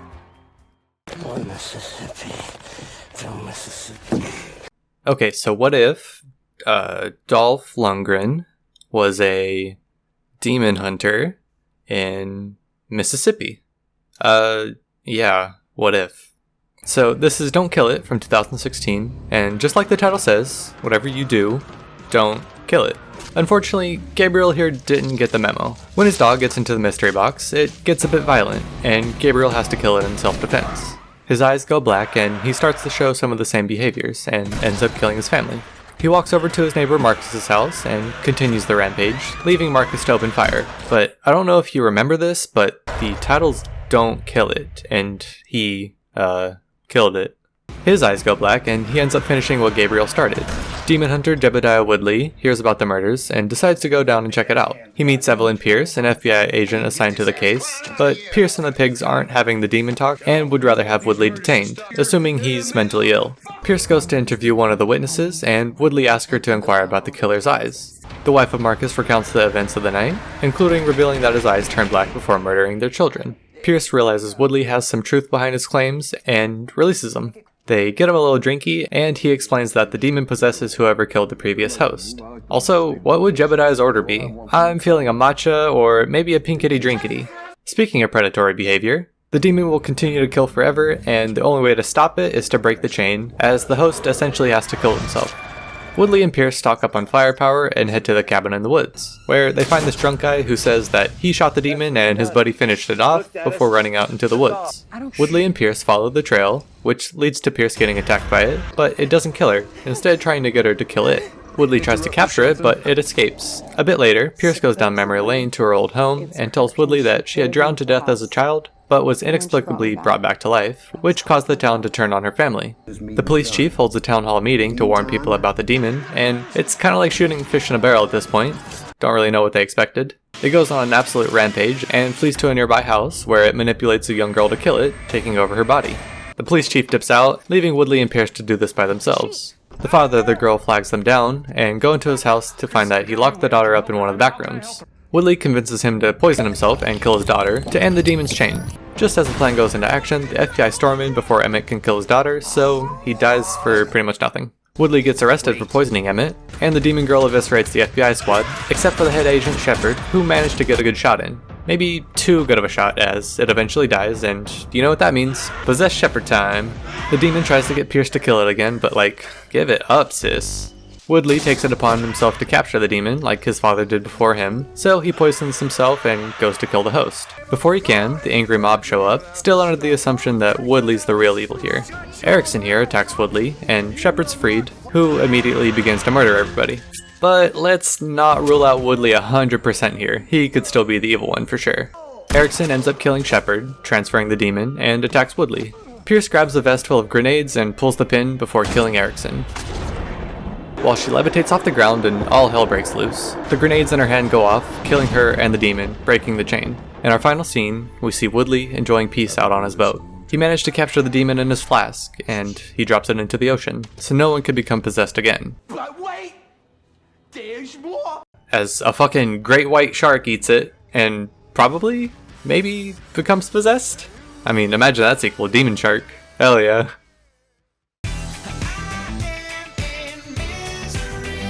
Your Next is an absolute treasure to the home invasion subgenre. Over a decade later, and it's still growing a cult following, and rightly so. We start off hot and heavy like every bad relationship as we meet Talia and Eric during their act. Afterwards, Talia walks about, not noticing that one of her lights outside goes out. Eric steps out and is greeted with a message on the mirror, "You're next," written in blood. Talia's lifeless body lies next to it. A person wearing a lab mask sneaks up and chops him with a machete. Later we meet Aaron and her boyfriend Crispin as they attend his family reunion somewhere in rural Missouri. Also at dinner are Crispin's lovely parents, his older brother and his wife, and his two younger siblings and their partners. Before someone could ruin the family dinner by bringing up politics, someone else ruins it by taking crossbow practice inside, killing Tariq and wounding Drake. With her self-service cut, Amy decides it's best to split up, but ends up slitting her throat on a garrote wire. Aaron gets attacked by somebody in a tiger mask, but manages to escape for the time being. Paul puts his wife to bed, only to find that another intruder, this one in a fox mask, is hiding under the bed waiting for them, killing Aubrey and writing "You're next" on the wall in blood. Kelly sees the fox and runs over to Eric's, only to discover his corpse, and the lamb throws her through the window, finishing her off with a swing of the axe. Crispin leaves to get help, leaving Aaron to get attacked once more, but she fights off the tiger mask and beats their head in with a meat tenderizer. In one of the more haunting turns, Paul finds sleeping bags, trash, and piss bottles, showing that the intruders have been camped out there for quite some time. He finds Felix and Z and tries to tell them when he too is sliced by a machete. In reality, Felix and Z hired the assassins to kill the family so they could collect the inheritance. Upon finding Fox Mask dead, Lamb Mask goes into a fit of rage and is about to end Drake when he gets stabbed with a screwdriver by Aaron. Aaron reveals that she has survivalist training to Z and sets up a nail trap at the entrance. Meanwhile, Drake is finally put out of his misery by Felix, who stabs him with a couple of screwdrivers. Back upstairs, Aaron comes across Paul's body and, even worse, comes across the incredibly evil Mr. Fox.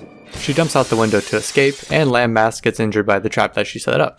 Aaron hears an argument between Felix and Z, as well as the two remaining masked assailants, and now she knows they're all working together. While she hides, her phone goes off indicating that her text to the emergency services has gone through, but this alerts the group to her whereabouts. She's able to get the upper hand on the lamb, stabbing him in the head and killing him. She only has Star Fox to beat now, but can't really do much with her leg in this condition, so she sets up another trap on the door, Home Alone style. Spy Fox enters through the window, and Aaron leads him to the basement, where she stuns him with a camera and bonks him with a log, killing him. Felix and Z try to kill Aaron themselves, but if the people they hired couldn't kill her, what makes them think that they would fare any better? 'Cause they don't. Felix's phone rings, Aaron picks it up, and says nothing.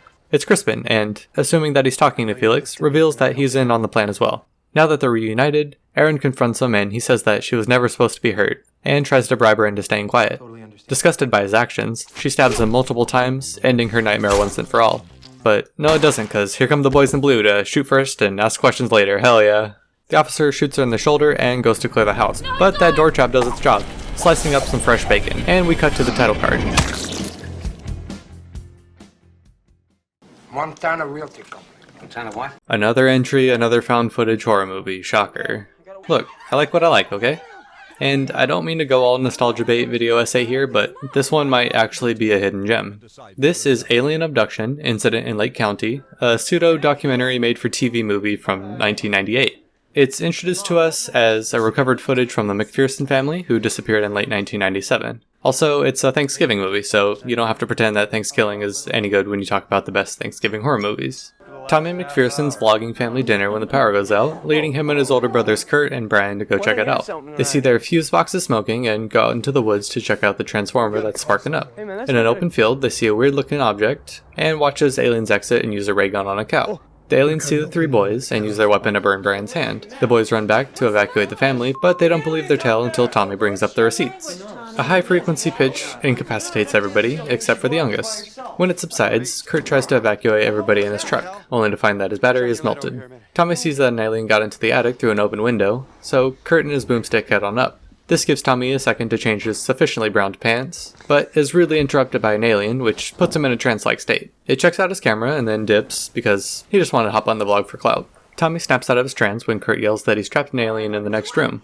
A laser shot fires, to which they respond with some good old-fashioned lead. When that does actually nothing, they run downstairs. An orb gets into the house and puts Renee into a coma. The boys decide that she has to go to a hospital, so they try to swap out the truck battery. More gunshots are heard, and the lights begin to flicker. The family begins to experience bizarre hallucinations, which Rosie is seemingly immune from. When Tommy sets the camera down, Rosie plays with her favorite toy.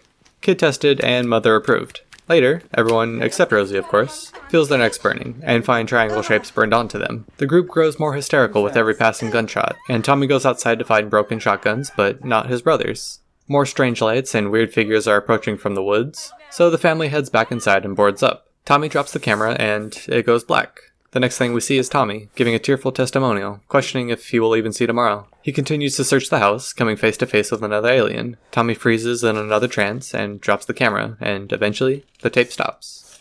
And just when you thought this movie couldn't get any more interesting, we're treated to an alternate ending. In it, we see the family enter the house after Renee's death, and sit down to eat to keep their strength about them. Rosie walks away, saying that she has some videos to return. The next thing we know, an alien enters the crib and puts the family in that frozen trance-like state. An alien disables the camera, and the family is seen following the aliens out of the house. Nebraska, what's in Nebraska? So, naturally, Nebraskan horror deals with corn and farms. I was between 1922 and Children of the Corn. I was so completely bored by 1922 that I don't really care enough to talk about it, whereas I actively hate Children of the Corn, and it would be way more fun to talk about. In the midst of a bad crop season, this rural Nebraskan community turns to prayer in order to turn their luck around. However, this doesn't fly with Isaac, who takes some of the other kids into the cornfield and indoctrinates them into a cult praising the deity they call He Who Walks Behind the Rows. And I get that they're 9 and all, but come on, you can do a little better with the name, no? Either way, Isaac and Malachi lead the revolution, killing all the adults in the community and sacrificing them to their deity. The only ones left that don't take part are Job and Sarah, the latter of which has visions which she portrays through her drawings. A few years later, young couple Bert and Vicky are passing through on their way to Seattle. At the same time, a young boy is trying to escape Gatlin when he's attacked in the cornfield and stumbles into the road just as the couple are driving by, and gets run over as a result. They realize his throat had been cut and load his body into the trunk and drive into town to try and find some help. They come across the local mechanic who refuses them service, saying that he's had his life spared by trading fuel to the kids. However, this pact is short-lived, as Malachi goes against Isaac's wishes, killing Deal for helping the couple. They come across Sarah in an abandoned house, and Vicky stays with her while Bert continues the search for the town. Malachi and some of his disciples appear, kidnapping Vicky and taking her to the cornfield to be sacrificed. Meanwhile, Bert goes into the church where he sees a group of kids sipping on the blood of Amos, who just turned 19 and is now old enough for his quote-unquote passing, the sacrifice to their deity. Bert tries to talk some sense into them, but they're really not in the market for all this adult logic, so they stab him and chase him. Luckily, Job manages to rescue him, and they hide in a fallout shelter with Sarah. Isaac is still upset that Malachi would go against his word, and that he killed their only source of fuel. Malachi goes full coup, convincing the others that it should be Isaac that is sacrificed to the deity instead of Vicky. Isaac tells them that this would breach their pact with their deity, and would result in them all being severely punished. Bert sneaks into the cornfield to save Vicky that night. As Isaac is sacrificed, a bright light shines and envelops him. Bert crashes Malachi's party, taking him down and telling the kids to run away. Out of nowhere, Isaac comes back, now revived by He Who Walks Behind the Rows, and tells Malachi that the deity wants him sacrificed as well, since he betrayed Isaac, and therefore the deity. A fierce storm rolls in, and they take cover in the nearby barn. Job has Bert read a passage from the Bible, and reveals that the town's police had a plan to burn the cornfields with gasohol to stop the deity, but he was killed before he can enact the plan. They know what they must do to save themselves, and Bert gets to work spraying the fields, and ends it by throwing a Molotov, setting it all ablaze. With Isaac and the demon dead, they can all leave Gatlin once and for all. However, Rachel has disabled their car, and attacks them in a last-ditch effort. Vicky knocks her out cold with a car door, and the four escape Gatlin by foot. Now, this movie by itself is whatever, but if I told you that this somehow spawned a franchise with 10 sequels, that's almost as absurd as the amount of Amityville horror movies. There's 56 of those, by the way. Carlo, you grew up in Nevada. Okay, look, I know a lot of people really love Tremors, but let me let you in on a little secret here. Come here. This shit sucks. You want a really good, bad movie set in Nevada? Leprechaun 3, baby! If you've never gone down the Leprechaun rabbit hole, this is a spiritual journey that will change you forever. In this third installment, we begin with a little hardcore pun, as this man is selling his leprechaun statue with a gold medallion around its neck. And under no circumstance should the gold medallion be removed. It's like they don't even listen. This brings our pal Leprechaun back to life, and he attacks the Pawn Star, biting him and strangling him before fleeing the crime scene. Clumsily, he drops one of his gold coins that he needs for his full power. Meanwhile, we meet Scott, a young college student who's pulled up to Vegas to lose money and make bad decisions. And it seems like you did a speedrun for the any percent category, as he already has the record. So he goes down to the pawn shop to try and get some cash for his watch. He's really taken a page out of the best gamblers' books. You don't stop until you hit that jackpot. When he reaches the pawn shop, he finds the body of the pawn has been sacrificed, clearly indicating the goring gambit. Taking the bait, Scott picks up the gold coin that was left behind, and is now granted a wish. He jokingly wishes for a win streak, but he's immediately teleported back to the casino, where he goes on an incredible streak of win after win. But his lucky charm runs out, as it's stolen by Loretta and Fazio, and the leprechaun attacks Scott trying to get it back. They roughhouse a bit and end up mixing blood with each other. It's okay guys, what happens in Vegas, am I right? Scott ends up tossing the leprechaun through the window, but he survives the drop. If anything, Scott comes out worse of the two, as he begins to turn into a leprechaun himself. Meanwhile, Loretta, Fazio, and the casino owner Mitch are passing around the gold coin, wishing for their heart's desires. Mitch, being a little creep, wishes for him and this girl Tammy to have sex, and he goes up to her room. As they begin kissing, Loretta steals the coin, and the spell over Tammy is broken, as she runs from the room. Leprechaun goes to cheer up his boy and turns on the TV, where Tammy is seen, calling out to Mitch. She comes out of the TV like Samara in The Ring, and begins kissing Mitch. No, not like The Ring. but it's obviously not Tammy, but really a robot that Leprechaun magically powers, who electrocutes the creep. Back to Loretta, who now has the coin. She wishes to have her younger body back, to which the coin grants her wish. When Leprechaun comes to cash out, she tells him that she doesn't have it. Not amused by her answer, he inflates her implants exponentially. As she tries to escape, she gets stuck on the doorframe and eventually explodes in one of my all-time favorite kills in horror. That just leaves Fazio, the aspiring magician. At Fazio's magic show, Leprechaun shows up and puts him in the box that magicians use to saw their assistants in half. The crowd believes this to be all a part of the show and cheers Leprechaun on. It's only when they see that Leprechaun has a real chainsaw that there's no illusion here, and the once cheering crowd runs in terror. Scott and Tammy help evacuate the casino, and one final battle between Scott and Leprechaun happens. The giant pot of gold is burned, which in turn immolates Leprechaun, breaking his curse. Scott soon turns back to normal, and he and Tammy leave together. But they aren't leaving empty-handed, as Tammy reveals that she kept one of the coins for herself. There's no way this could end up bad, right? Well, be careful what you wish for. Live free or die. That's New Hampshire. Another Mike Flanagan banger enters the list. And of course it's another adaptation of a Stephen King story, this time Dr. Sleep, the follow-up to The Shining. We pick up Danny's story a few decades later in New Hampshire, as he's become an alcoholic in order to suppress his shining abilities, after capturing the ghosts of the Overlook Hotel in little lockboxes. However, he realizes that he can't keep running from it forever, and begins attending AA meetings. He even gets a job as a hospice caretaker, and uses his shining for good, which earns him the nickname. And there you go, that's the end of the movie. You can all go home early. Okay, now that they're gone, it's time for the fun part. You see, there's this cult of psychics called the True Knot, and their leader is this girl with the top hat named Rose, and their whole shtick is becoming immortal by feeding off steam, which can only be harvested by torturing people that have the shine. But they're running low on steam resources, as shining powers have become incredibly rare. They manage to find a boy with the shining, and torture him to death for their fix. A young girl, Abra Stone, has a vision of this and telepathically alerts Danny of their deeds. However, Rose the Hat catches their signal, and manages to trace Abra's location via her shining. She manifests her conscious mind in Abra's, but is hurt by a trap that Abra set up.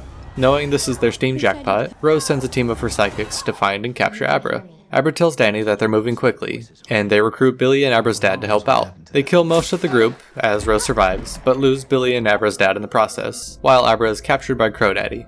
Danny uses his shine to help break Abra free, which also results in the death of Crow Daddy.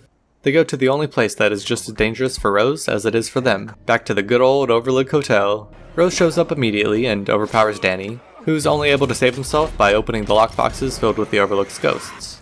The ghosts devour Rose, and then possess Danny to try and kill Abra. Fighting the spirits off, Danny tells Abra to get out of the hotel and save herself, and struggles with the hotel's spirits overcoming him.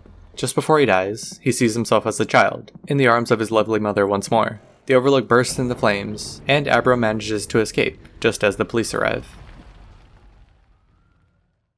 There's a New Jersey? Okay, I know. Friday the 13th is set in New Jersey and is a classic, blah blah blah. But I'm here for Bride of Chucky, baby! This is the best Chucky movie in the whole franchise, and I will not be accepting any other discourse. You wanna know why? Jennifer Tilly as Tiffany Valentine, that's why. Here she is, bribing this cop into getting her man Chucky's shredded remains back. She kills him anyway and stitches up the doll, trying to revive him with the voodoo ritual. But it doesn't seem to have worked, as nothing really happens. Instead, this guy Damien shows up wanting to hang out. She isn't keen at first, but after seeing tiny footprints where Chucky used to be, she invites Damien in and handcuffs him to the bed. Damien insults Chucky's size, which sends him over the edge, and he suffocates him with a pillow. And Tiffany is eating this shit up. And she pulls out a ring that she found the night of his death, assuming it to be an engagement ring. Chucky tells her that he never really wanted to marry Tiffany, and I think that means I'm next in line, so his loss. And she locks him in a crate and taunts him.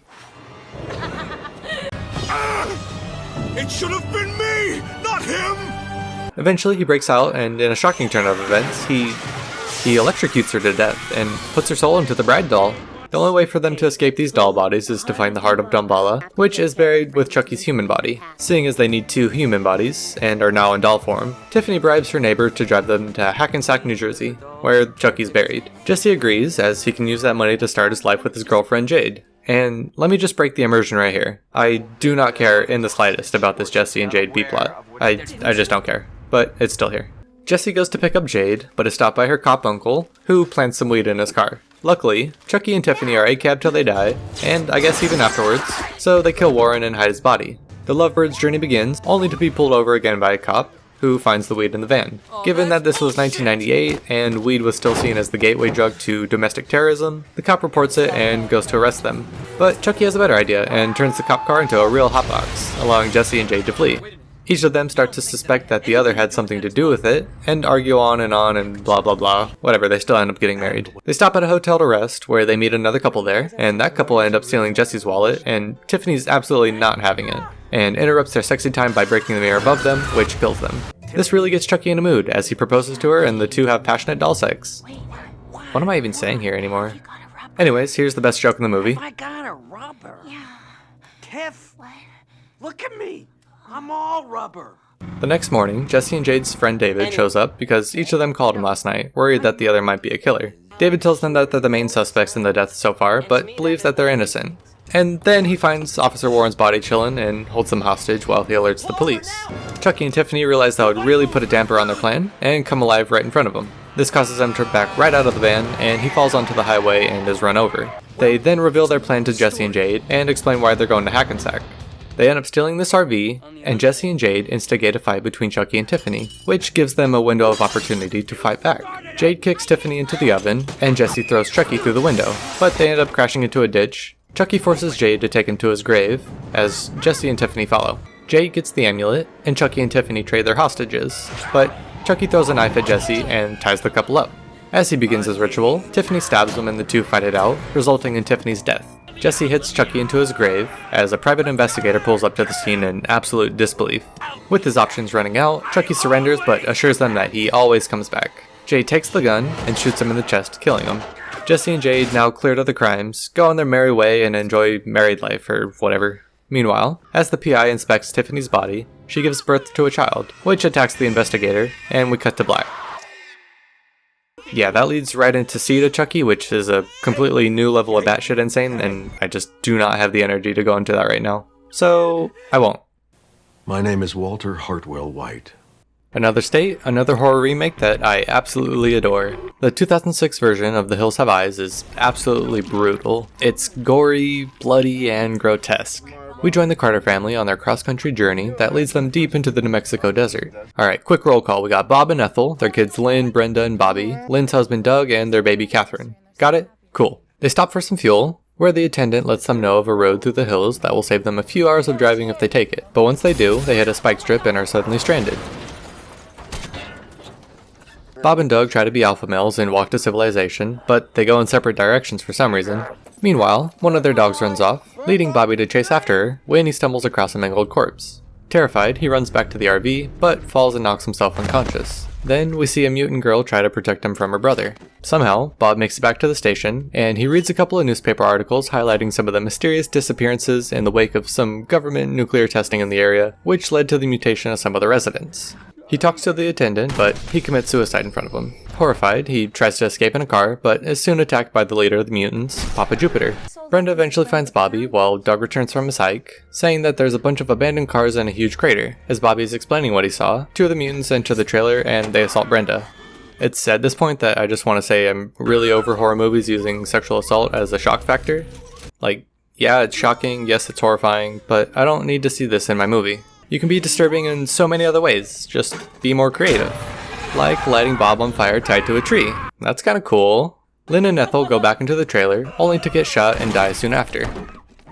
Doug and their dog go out the next morning to find Catherine, who is kidnapped in the midst of the carnage. He arrives at an abandoned nuclear test site, or what would have been abandoned, and is knocked out by Big Mama.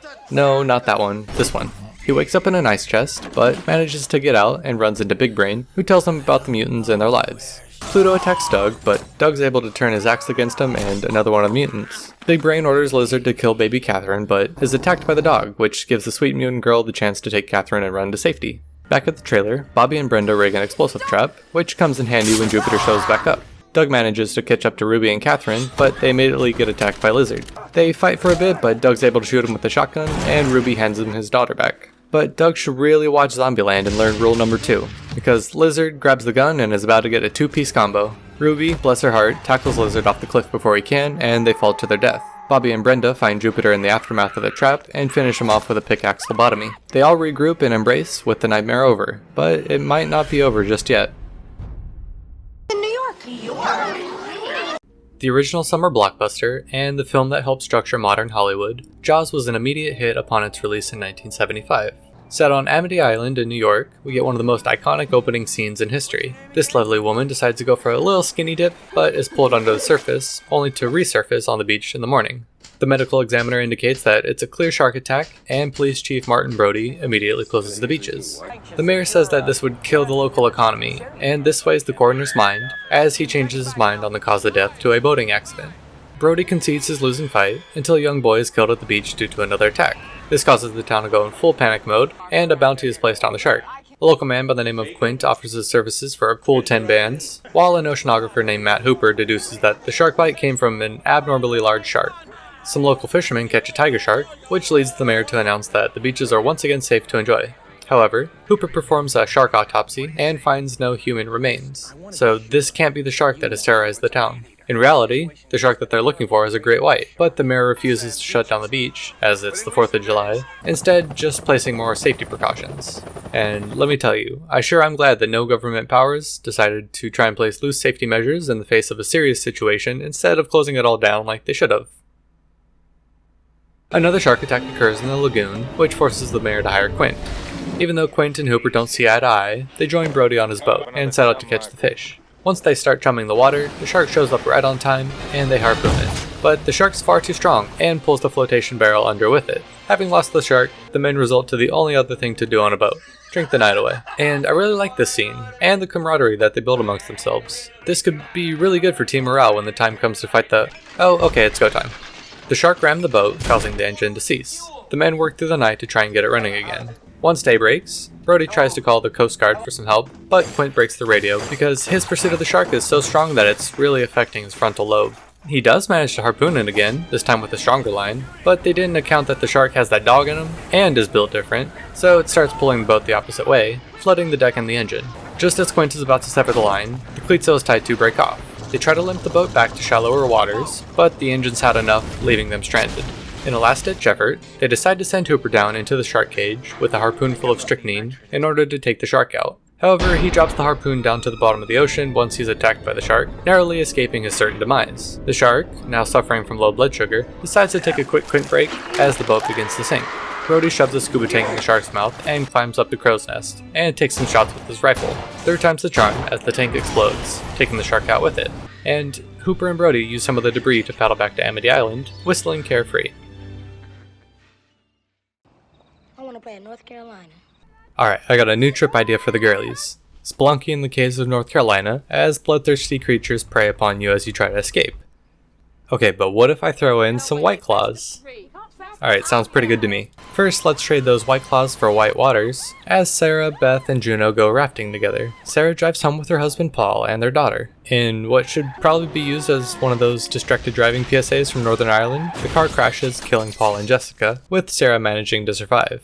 A year later, the girls get back together, joined by Sam, Rebecca, and Holly. They stay at this cabin somewhere in the Appalachian parts of North Carolina, and hike up the mountain to a cave that they can rappel into. Juno uses this time to apologize for not being there for her after the accident, which girl, why bring that up now?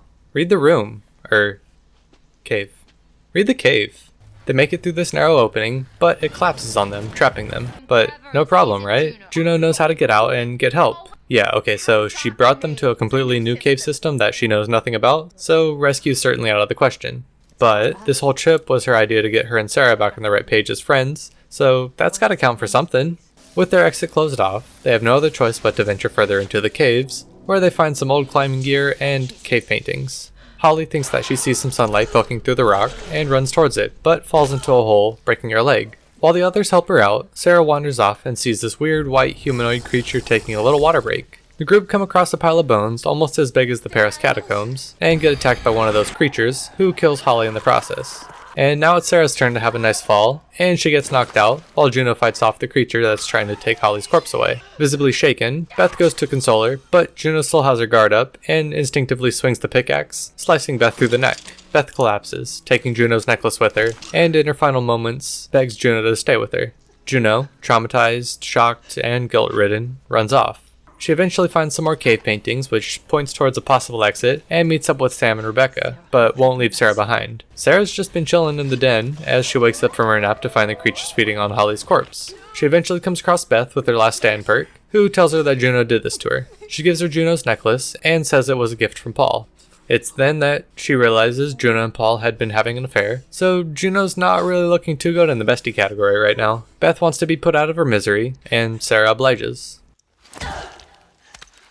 She runs into a group of the creatures, but manages to dispatch them all before falling into this bloody lagoon, and I mean, look how badass this scene is. I love it so much. Meanwhile, the other girls try to cross this chasm when Sam gets attacked by one of the creatures, but manages to keep a 1KD ratio on her way out. Rebecca, on the other hand, gets dragged more than a celebrity with a history of questionable posts, while Juno escapes. Eventually, she finds her way back to Sarah, and still guilt-ridden, lies and says that she watched Beth die. Sarah obviously knows that this is some bullshit, but they have more pressing matters at hand, as they have to fight off another wave of the creatures. Sarah can't keep up with the charade anymore though, and shows Juno the pendant and confronts her infidelity with her husband, and that she killed Beth and lied to her face. Sarah puts her foot down, or more accurately, puts her pickaxe through Juno's leg, and leaves her for dead. The last thing she hears is Juno screams, and then falls down another chasm, knocking herself out again. That's like 2 concussions in quick succession. Her brain scan's gonna look almost as bad as the most healthy NFL players. When she wakes up, she sees her way out, as sunlight breaches the cave and she climbs up a pile of bones out to safety. She runs to her car and begins driving out, pulling over later and breaking down from exhaustion, heartbreak, and loss. As the truck passes by, she begins to vomit, probably from all the blood that she slurped up in the lagoon, and sees the bloody Juno staring directly at her. And all she can do is scream as we fade out. And if this ending doesn't seem right to you, this is a classic example of the Mandela effect. Okay, not really. In reality, the UK had another version of the ending, which the US release cut because they thought it was too depressing. In it, Sarah wakes up from her Juno nightmare to find herself back in the cave. She never crawled over those bones and made it out. She sees her daughter holding a birthday cake, and she smiles. As the shot pulls out wide, the candles on her cake are nothing more than her torch, and she's quickly surrounded by a horde of the creatures. No, we're in North Dakota. You thought there would only be one leprechaun entry on the list, and you were sorely mistaken.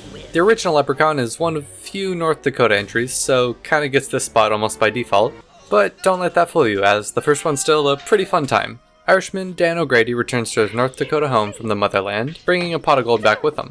Like a true American, he doesn't trust the banks, so he buries his wealth. However, once he gets back inside, he finds that the leprechaun he stole from has followed him here, and killed his lovely wife. A well-seasoned Irishman, he knows that the kryptonite for leprechauns is a 4-leafed clover, which neutralizes them just enough to lock him in a crate. Just before he can burn it, he suffers a stroke, and our buddy Lep is just kinda stuck in there. A decade later, JD and his daughter Tori decide to rent out the house for the summer. They contract Nathan to help renovate the house, who's joined by his brother Alex and his friend Ozzy. While Ozzy's in the basement, he hears Leprechaun crying for help and believes it to be a child. He dusts off the crate, clover included, which frees Leprechaun from his confines. He tells Ozzy that he's looking for the gold, but none of the others believe his story. When he sees a rainbow, he runs to find the cliché pot of gold at the end, and Alex tags along. He tries to test the purity, but ends up swallowing one of the coins, and the boys stash the gold. Back at the house, Leprechaun tricks JD by pretending to be a cat, and bites him on the hand. As they rush him off to the hospital, Leprechaun takes a page from Billy the Puppet's book of Spiral, and pedals his tricycle after them.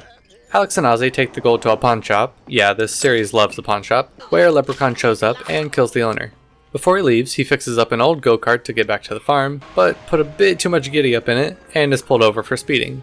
He chases the cop into the woods and eventually kills him, returning to the farm before the family. This gives them time to look for the gold, but no luck. The group returns home to find the place ransacked, prompting them to search the place. Nathan steps into a bear trap set by Leprechaun, and they all fight back. Something about sticks and stones breaking bones, blah blah blah. But they're gonna need some real firepower, and just like their idol Ash Williams, pull out the trusty shotgun. Silver bullets may kill a werewolf, but they do nothing to our buddy Lep. They decide to just leave, but the truck has been disabled. Lep continues his assault on them, leading Ozzy and Alex to reveal that they found the gold and hand it over. But they're short one, the one that Ozzy ate, and Lep thinks that they're trying to pull a fast one on him. He keeps terrorizing them, only getting distracted when they throw some dirty shoes around. Yeah, he really loves shining shoes. This gives Tori time to hop in the Jeep and find O'Grady at the nursing home, but instead she finds her old pal Leppy Boy posing as O'Grady. The chase ensues, and just before O'Grady dies, he tells Tori that the only way to stop Leprechaun is by a 4-leafed clover, and they just so happen to grow all over the farm. How convenient.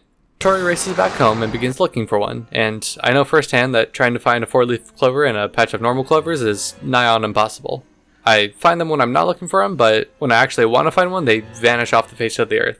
Leprechaun is caught up and attacks Tori, with Nathan and Ozzy stepping in to save her. Ozzy tells him that he swallowed the last coin, and Leprechaun tears at him to try and get it back. Just as he's about to kill Ozzy, Alex crafts a projectile out of chewing gum and a 4-leaf clover and shoots it into Leprechaun's mouth, causing him to melt away. He falls down into the well, but his skeleton comes back up for one last scare. They kick him back down and blow him up with some gasoline, but he won't rest until he gets every piece of gold back. Down in Ohio, swag like Ohio. Of the 3 classic slashers, I'd say that Freddy Krueger and A Nightmare on Elm Street is my favorite. Maybe it's just because he actually speaks and is written to be terrifyingly witty, but I just enjoy Freddy so much. You know who doesn't enjoy Freddy? Tina, especially when he's terrorizing her in her dreams. But at least it's just a dream, she'll be okay when she wakes up and calms down. Maybe not, as her nightgown has a few distinct tears in it. Her friends Nancy and Glenn also had a similar nightmare last night about this disfigured man. With Tina's parents away, they decide to have a little slumber party, but Tina's boyfriend Rod has some other ideas. That night, Tina is attacked in her sleep, and Rod wakes up to see her being thrown about the room and filleted like a fish. He runs for safety, leaving Glenn and Nancy to discover Tina's body, or what's left of it.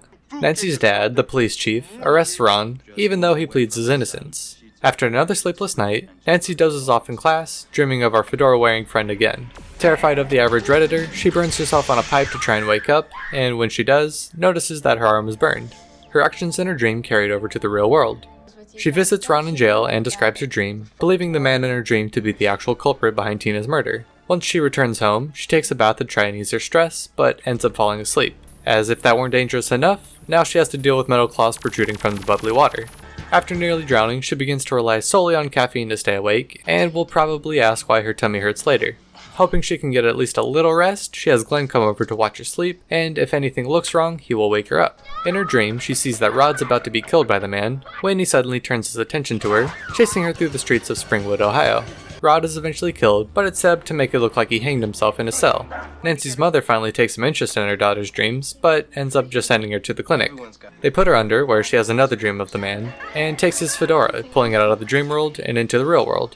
On the inside, the name Fred Krueger is written. Her mother takes her home and begins barricading the house, telling her the story of Fred Krueger, a child murderer who got off on a technicality. The residents of Springwood wouldn't let that fly, and took matters into their own hands to serve justice. Now she believes his ghost is terrorizing the kids of Elm Street to get his own serving of revenge. Nancy tries to call Glenn to warn him, but Glenn's dad refuses to let her speak to him. Glenn falls asleep with his TV on his lap, which is really dangerous. I mean, think about the long-term effects of that. Oh. Well, at least he won't have to worry about that. Knowing she has to fight Freddy by herself, Nancy puts her mother to bed and asks the cop on duty to break into the house in 20 minutes. She sets up a bunch of these Home Alone traps and manages to pull Freddy into her world. Now that he's not in power, she manages to light him on fire and run up to get help. The police enter the house, seeing fiery footprints leading up the stairs into Marge's bedroom, where they find Freddy, still on fire and on top of her. They go to put the flames out, but the two disappear into the bed. As Dawn leaves Nancy to grieve in peace, Freddy rises back out of the bed. Nancy now realizes that he thrives off of fear and turns her back on him. Just as he's about to attack, he evaporates into nothing. Nancy emerges from the house and is relieved to see all of her friends there to drive her to school. She hops in the whip, but the canvas convertible top pulls over them, now sporting a distinct pattern. The doors lock and Nancy looks back hopelessly, as her mother gets absolutely yoinked through the window of their front door. Oklahoma! Oklahoma! Oh! Caleb Colton, a young man in a small Oklahoma town, meets a beautiful woman named May, and the two hit it off. Just as they say their goodnights, she bites him on the neck and runs off. As the sunrise hits his skin, he begins to smoke and burn. Just as all hope seems lost for him, May pulls up in an RV with a group of people, and they drag him in. While some of the vampires want to kill him on the spot, the leader of their group, Jesse, gives him a week-long trial to see if he can hang with them. Caleb doesn't want to kill anyone to feed, so May kills for him and has him drink from her wrist instead. The group goes into a bar and begin killing everyone, and being polar opposites to the wet bandits, light the bar on fire. Caleb lets one of the bargoers go free, which puts him at the top of the group's hit list. The police raid their hotel room the next day, and Caleb risks himself so the others can get away clean, which earns their respect. They begin to get along with each other, and Caleb asks Jesse how old he is, to which he responds that he fought for the South, presumably the Confederate Army in the American Civil War, so let's say about 150 years old. Also, what's with vampires and fighting for the Confederates? Yeah, that's right, Jasper. I didn't forget, you fuck. Caleb's dad has been searching for their group, and one of the younger vampires meets Caleb's sister, who he wants to turn so he can have a little friend. Caleb obviously doesn't want that, and the group begins fighting again. They're interrupted by Caleb's dad, who pulls up with a strap and demands that they release Sarah back to him. Jesse goads him into shooting him, and he quite literally just eats the bullet and wrestles the gun away from him. Sarah opens one of the doors, letting the sunlight in, which begins to burn all the vampires, allowing Caleb, Sarah, and their dad some time to escape. Caleb comes up with a plan. What if they give him a blood transfusion? Logistically, this really wouldn't be feasible, but I'm willing to let him cook with this one. And surprisingly, it works, as his transformation is reversed. Just in time, too, as Jesse and the Vamp kids are hot on their trail. But he gets distracted by May, while the others kidnap Sarah. Jesse starts thinking with his other head, and tries to go after them, but his tires were slashed. So what's the next logical mode of transportation here? If you answered anything besides horse, you're wrong, as he hops on and tries to take off, but the horse throws him off, allowing Severin to pull up and attack. Caleb takes a semi and runs him over, but Severin holds onto the hood and manages to tear all the wiring out. Running out of options, Caleb jackknifes it and ditches the ride just as it explodes, killing Severin. Jesse and Diamondback go to avenge their fallen comrade, but have to pull out when the sunlight hits them. May breaks Sarah out and rushes her over to Caleb, her flesh burning more and more with each step, getting a brief solace under his coat. The youngest tries to follow, but quickly gets cooked by the sun and dies. Jesse and Diamondback also begin to burn in their car and try to take out Caleb and Sarah, failing and going out in a grand ball of flames. May wakes up, having healed from her burns, as her transfusion was successful, and the two embrace and we draw to a close. It's Oregon. Oregon? Phantasm's one of the most interesting cult classic franchises around, as I never really hear much aside from, oh yeah, I remember that one. Well, I remember the first time that I watched this, and it felt like I was in a trance. The visuals were just so surreal. Not to mention, the Tall Man's one of the most iconic horror villains in my eyes, as he's just so menacing. Speaking of the Tall Man, he isn't a big fan of people getting it on in his graveyard, and kills Tommy. As his friends and family mourn his loss at his funeral, his younger brother sneaks away and sees the Tall Man lift his casket into the hearse rather than prepping it for the burial. That night, Jody is seduced by the lady in lavender, and they go to the cemetery to have sex because we know how well that worked the first time. But before Jody gets any headstone, he's interrupted by Mike, who's been driven from his hiding spot by a short, hooded figure. He tries to explain his story, but Jody doesn't have enough blood going to his brain to even humor his explanation. Instead, Mike goes into the mausoleum and gets chased by a flying silver orb. He eventually runs into the caretaker, who grabs him, unknowingly saving Mike from the deadly orb. Mike runs from the Tall Man, narrowly escaping and slamming his fingers on the door as he does. This nasty-looking yellow fluid comes spewing out as the fingers fall to the ground. Mike picks one up and runs off with it. This is enough proof for Jody to finally accept that Mike was telling the truth, as the finger still moves even when it's detached. I believe you. Before Judy can show the police the finger, it transforms into a weird insect thing and attacks Jody, Mike, and Reggie. Jody goes back down to the cemetery, but gets chased away by some of the hooded figures and a hearse with no one appearing to be in the driver's seat. Mike comes to the rescue just in time, as they run the hearse off the road, and find that it was driven by one of the hooded creatures, a shrunken version of Tommy, that they throw into Reggie's ice cream truck. Jody and Reggie decide that they must defeat the Tall Man, and hide Mike at an old antique shop owned by Sally and Sue. But Mike doesn't want to overstay his welcome, as he sees a photo of the Tall Man at the store, and the girls take him home. On the way, they pass the ice cream truck, and are attacked by the hooded figures, and Mike manages to escape.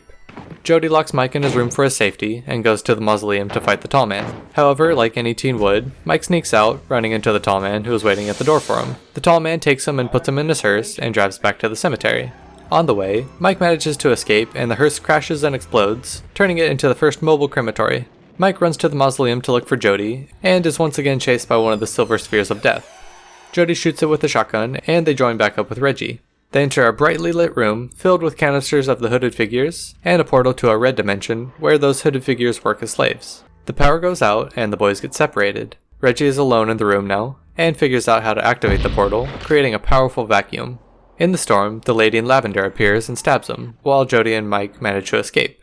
Jody comes up with a plan to trap the Tall Man, and uses Mike as bait. The Tall Man shows up at the house, and chases Mike outside, right into Jody's trap in the mineshaft.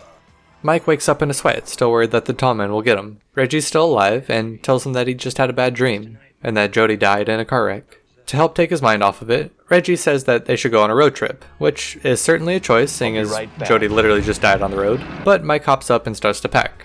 Just then, the Tall Man appears and crashes through the mirror, pulling Mike inside. Pennsylvania's nice, too. In the town of Chatford, Pennsylvania, something sinister has happened. Yeah, it's sinister.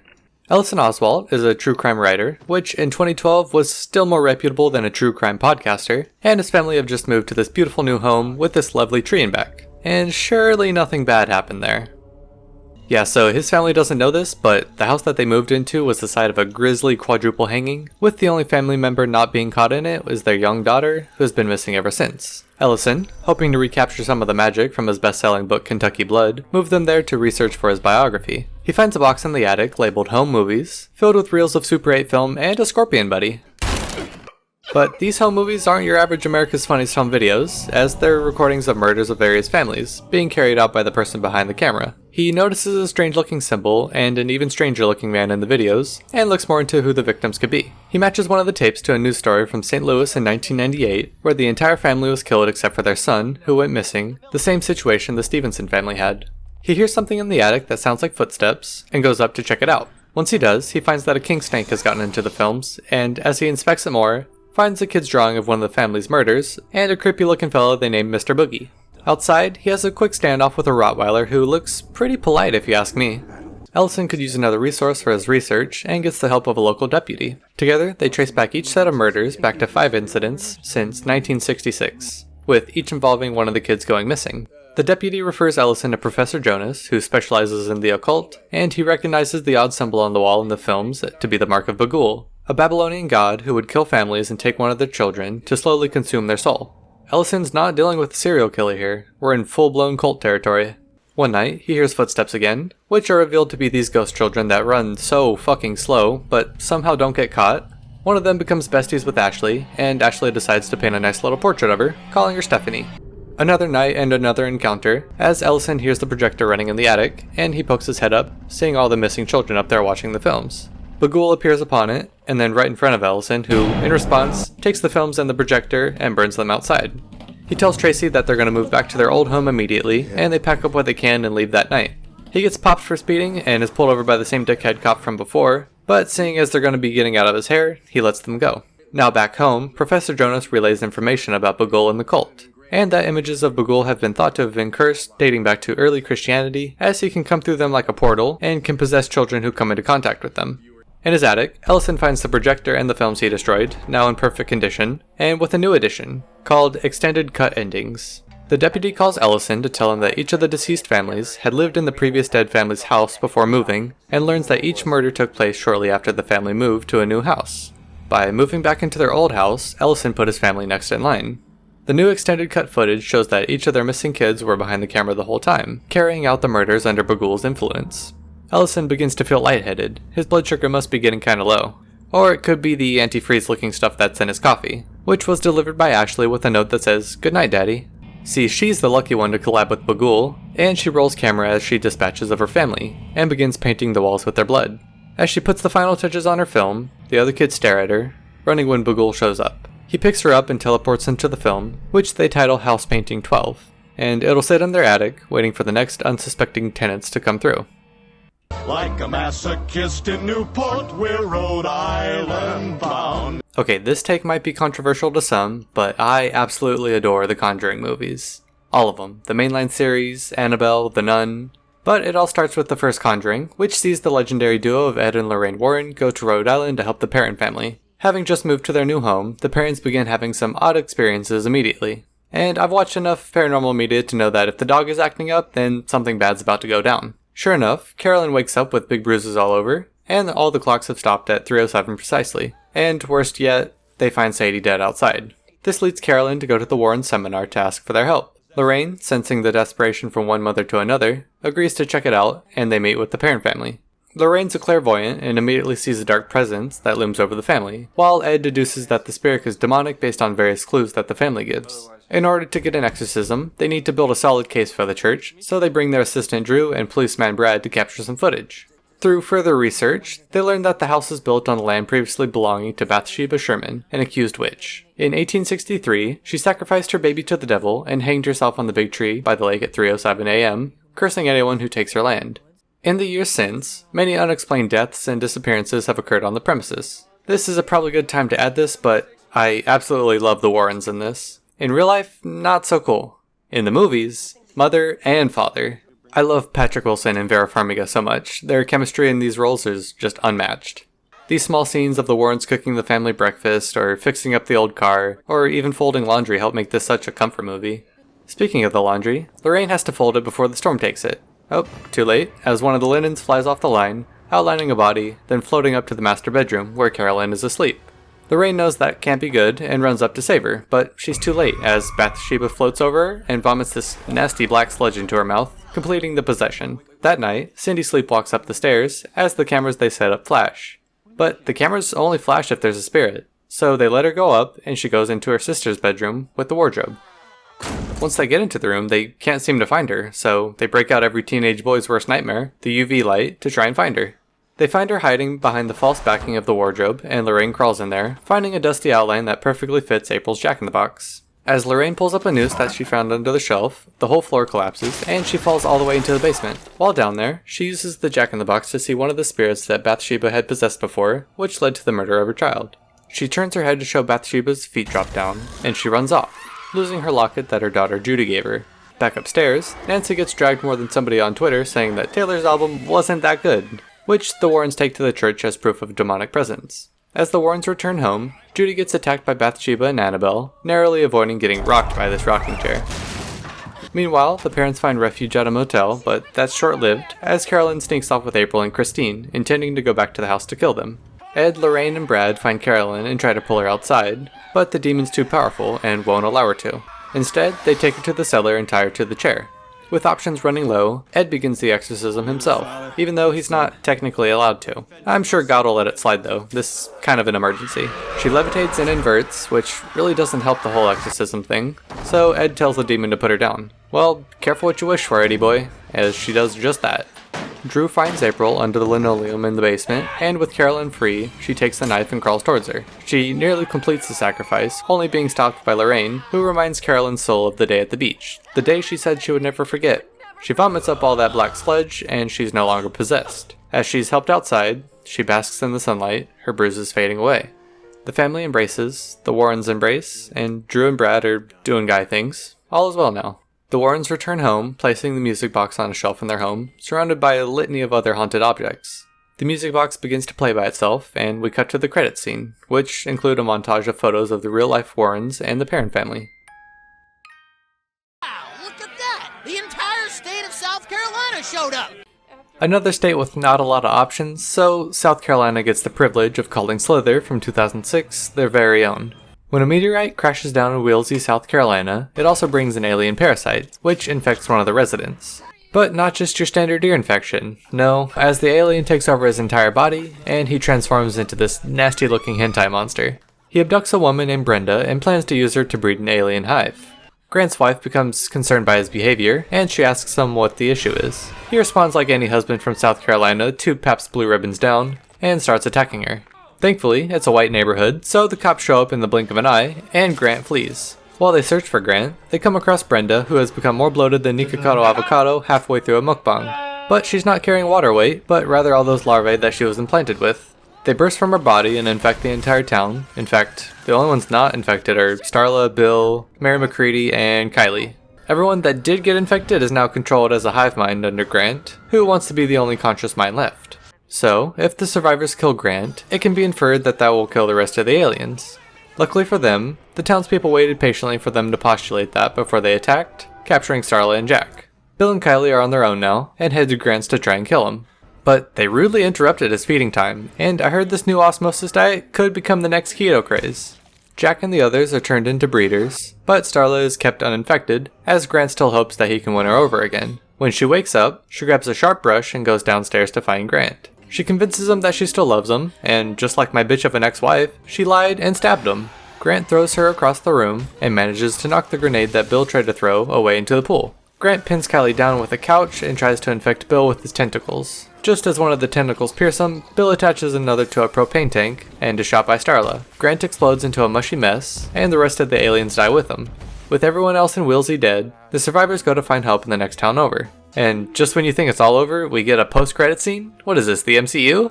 Well, guess who directed this? That's right, James Gunn, baby! Here comes the unnecessary post-credit scene setting up something that you need to watch 3 movies and 2 miniseries to understand. A cat walks up to Grant's remains and gets infected by the somehow still living parasite. That's South Dakota. No.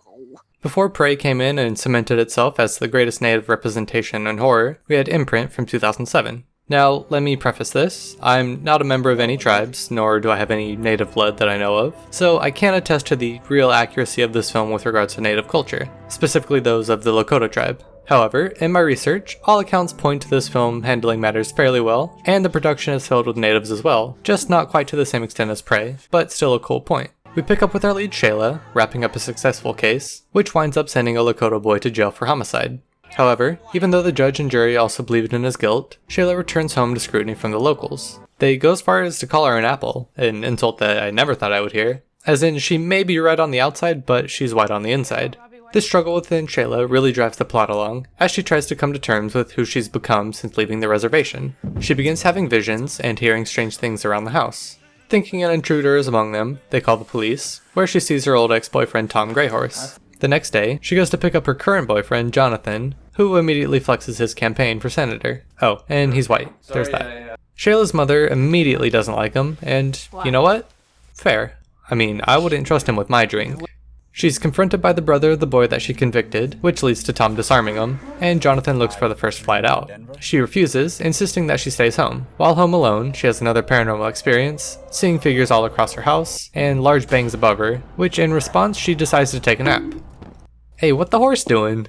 She finally follows this wolf that she's been seeing throughout the film, which takes her up to the old cemetery, where she finds the medicine man. He tries to get her to open her spirit and mind to hear what the voices say, and she heads on back to her house. She believes that the visions have something to do with the disappearance of her brother, who had a falling out with her father some years ago. That night, she sees a vision of what happened the night of his disappearance, leading her out to the barn. She sees the motorcycle that he was supposed to have left on, which leads her to conclude that her father murdered her brother and hid the evidence.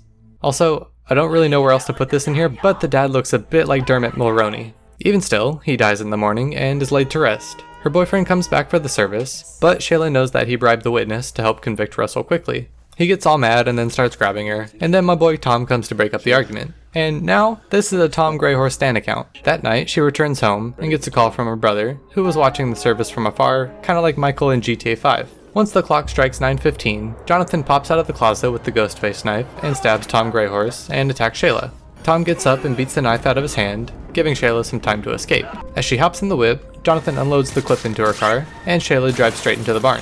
As Jonathan approaches, the floor from underneath of him breaks, and the car crushes him. Shayla's visions weren't of the past, but of the future, warning her of Jonathan's attack. A month later, we see Shayla as she recovers from her attack, and the best part is, my guy Tom's alive and recovering. Excuse me, are you from Tennessee? Okay, so I'm pretty sure Ash vs. Evil Dead completely retconned the original films being in Tennessee, but good thing I don't care. And you may think I'm going for the classic 1981 The Evil Dead, but hell no, I'm going for the ultimate bloody gore fest that's the 2013 reimagining / pseudo-sequel directed by Fede Alvarez. And I absolutely adore this version. It's by far and away my favorite installment in the series. It doesn't hold back on how gruesome it gets, but manages not to go too far into the torture porn rabbit hole. In saying that, the first thing that we see is a girl tied up in her basement as she recites demonic incantations.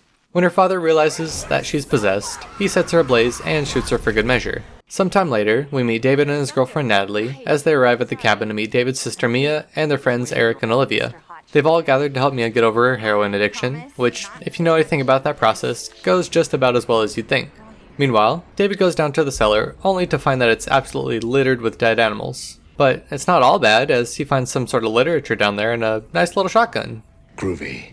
Like a fool, Eric reads from the book made out of skin and expects it to go well. Of course it doesn't, and they wake up a malevolent spirit. Mia begins to see a demonic doppelganger of herself, which obviously freaks her out. She steals Eric's car to escape, but crashes it into the pond and runs into the woods. As she's trying to escape, the vine grabs her and yeah. We probably could have done without this part, but moving on. David finds their dog was killed via hammer, and now finds Mia literally boiling herself alive. That night, the possession is in full swing, and Mia shoots David with the shotgun and vomits all over Olivia before getting locked in the basement by Eric. But now they gotta worry about Olivia, who's become possessed and starts mutilating herself before attacking David, who beats her to death. Mia lures Natalie into the cellar and bites her, only being saved by David. Eric's been doing some more research into the book, and that the Taker of Souls must claim 5 souls to release the abomination. Mia might be a zombie because Natalie's arm's getting a lot worse. You know what, let's just go ahead and cut that off before it gets any worse. Perfect. The only way to stop Mia is to bury her alive, burn her, or dismember her. Speaking of dismember her, remember her? Yeah, she's fully possessed now and starts opening fire on the guys with a nail gun, leaving them no choice but to shoot her other arm off, and she bleeds to death as a result. David starts dousing the cabin in fuel, but halfway through decides to bury Mia instead. He starts digging her grave when she attacks him and nearly drowns him. In the commotion, Eric gets stabbed a little too deep and he's Eventually, David's able to sedate and bury Mia, but just as he stops hearing her heartbeat, he digs her up and begins resuscitating her. With Mia alive and back to normal, he goes into the cabin to grab his keys, only to find that Eric's now possessed. Eric stabs him and, seeing no other way out, shoots the fuel can, killing himself and Eric. The keen mathematicians out there might realize that this makes 5 deaths, so the abomination is free. Blood rains from the sky, as Mia's doppelganger returns once more, like the second wave of a boss battle. Light Mia chops down Dark Mia's legs, but Dark Mia turns the Jeep over onto her arm. As she crawls around to get her, Light Mia cuts her arm off with a chainsaw, freeing her up to laterally bifurcate the demon's body. As the corpse sinks into the ground, the blood rain stops, and Mia leaves to get some much needed medical attention. You want Texas, Mr. Holloway? This is Texas. As much as I'd like to be a contrarian and choose something more obscure, or give the Devil's Rejects some much deserved love, I simply can't look past the timeless classic that is the Texas Chainsaw Massacre. It spawned countless sequels, reboots, and remakes, but it's really hard to live up to the claim of where it all started. We follow 5 young people, Sally, Jerry, Franklin, Pam, and Kirk, as they take their van through rural Texas. They pick up a hitchhiker, who seems to have just come from the slaughterhouse they passed by. He's a bit odd, but he means well. I mean, look, he just took a picture for them, how nice. Obviously, for such a nice picture, he should be paid well, no? Well, our gang doesn't think so, which sets the hitchhiker off, and he stabs Franklin. Which begs the question, are the Sawyers ableists? We don't really fuck with ableists, so get them out of here. The teens drive off, leaving the hitchhiker in the dust. Eventually, they come to a general store trying to get some fuel, but the clerk says that they're fresh out. They do have chili though. No matter, since they're pretty close to the Hardesty's house, where they all get out to explore. Well, almost all. Sorry, Frank. Kirk and Pam sneak out to find a watering hole to play around in, but come across another house, and this one's running on a generator. Kirk knows that they need some fuel, so he breaks and enters. You give someone from Texas half an excuse to defend their house, and they'll take it. And this film really hammers home that narrative. Looking for Kirk, Pam also enters the house and finds the living room, decorated with the finest IKEA furniture. But Leatherface isn't really a fan of her rearranging the place, and grabs her, placing her on the meat hook. Like any rank 1 DVD killer, he face camps a bit and then turns on the chainsaw to fillet up some nice fresh Kirk. After a few hours, Jerry goes to look for Kirk and Pam. Once he enters the house, he finds Pam just chilling. Unfortunately for Jerry, something not that chill happens, and he gets bonked by the hammer. Once night falls, Pam and Franklin start to get worried and head towards the house. Leatherface finds them and kills Franklin with the chainsaw, which again begs the question, are the Sawyers ableists? Sally runs off with Leatherface in hot pursuit.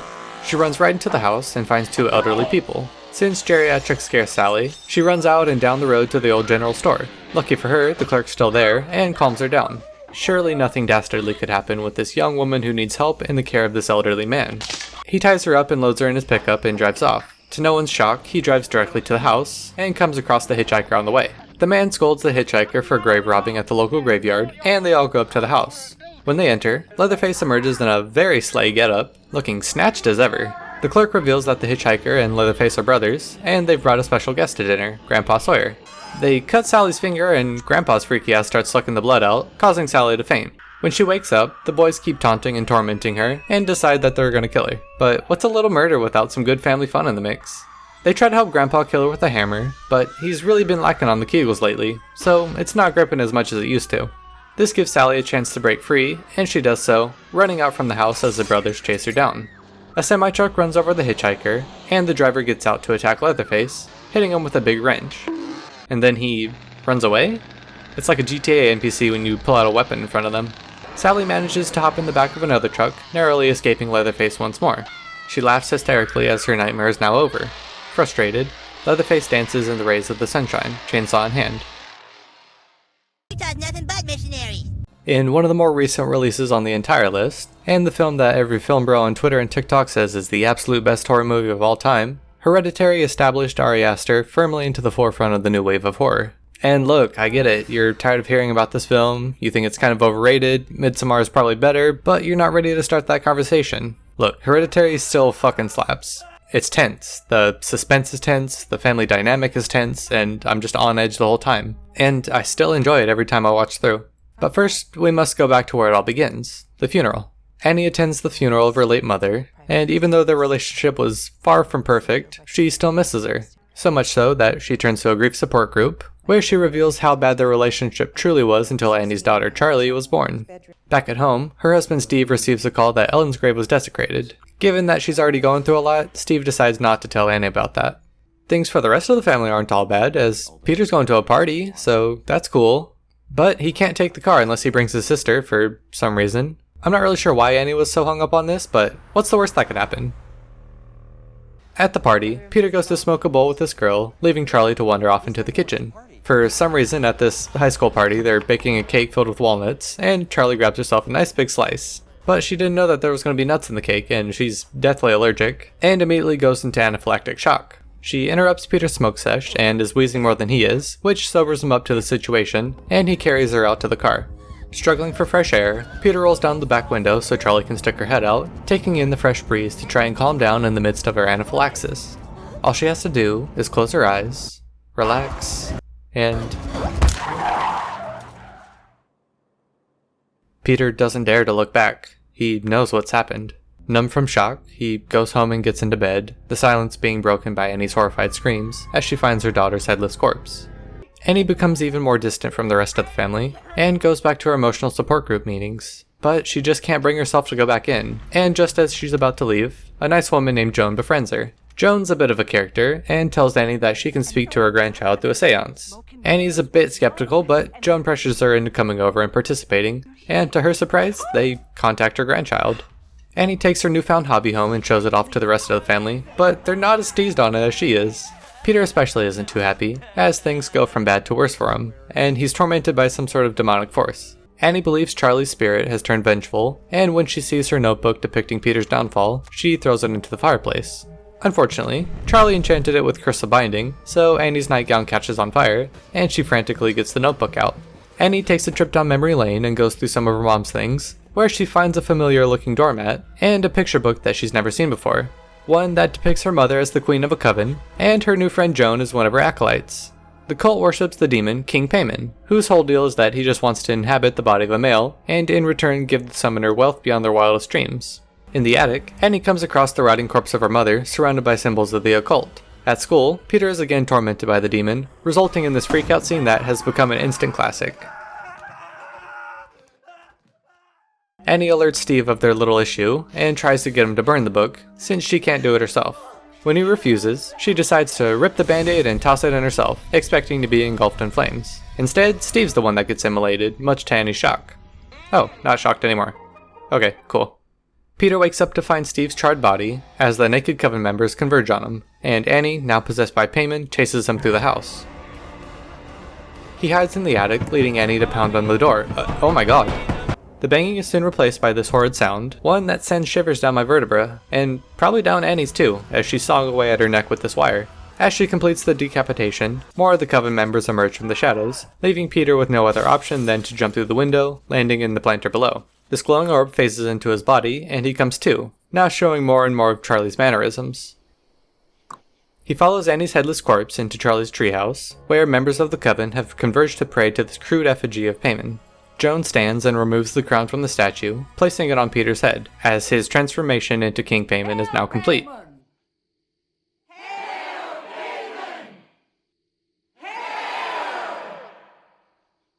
Vermont. Okay, realistically, I don't know what's more forgettable, Vermont as a state or What Lies Beneath from 2000. Gun to your head, name 2 characters from this movie, or 2 cities in Vermont.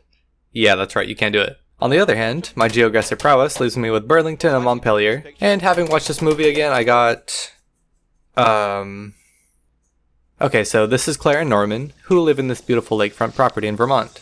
They used to live with the third person, Claire's daughter Caitlin, but she's gone off to college, and ever since then, their marriage has been on the rocks more than usual.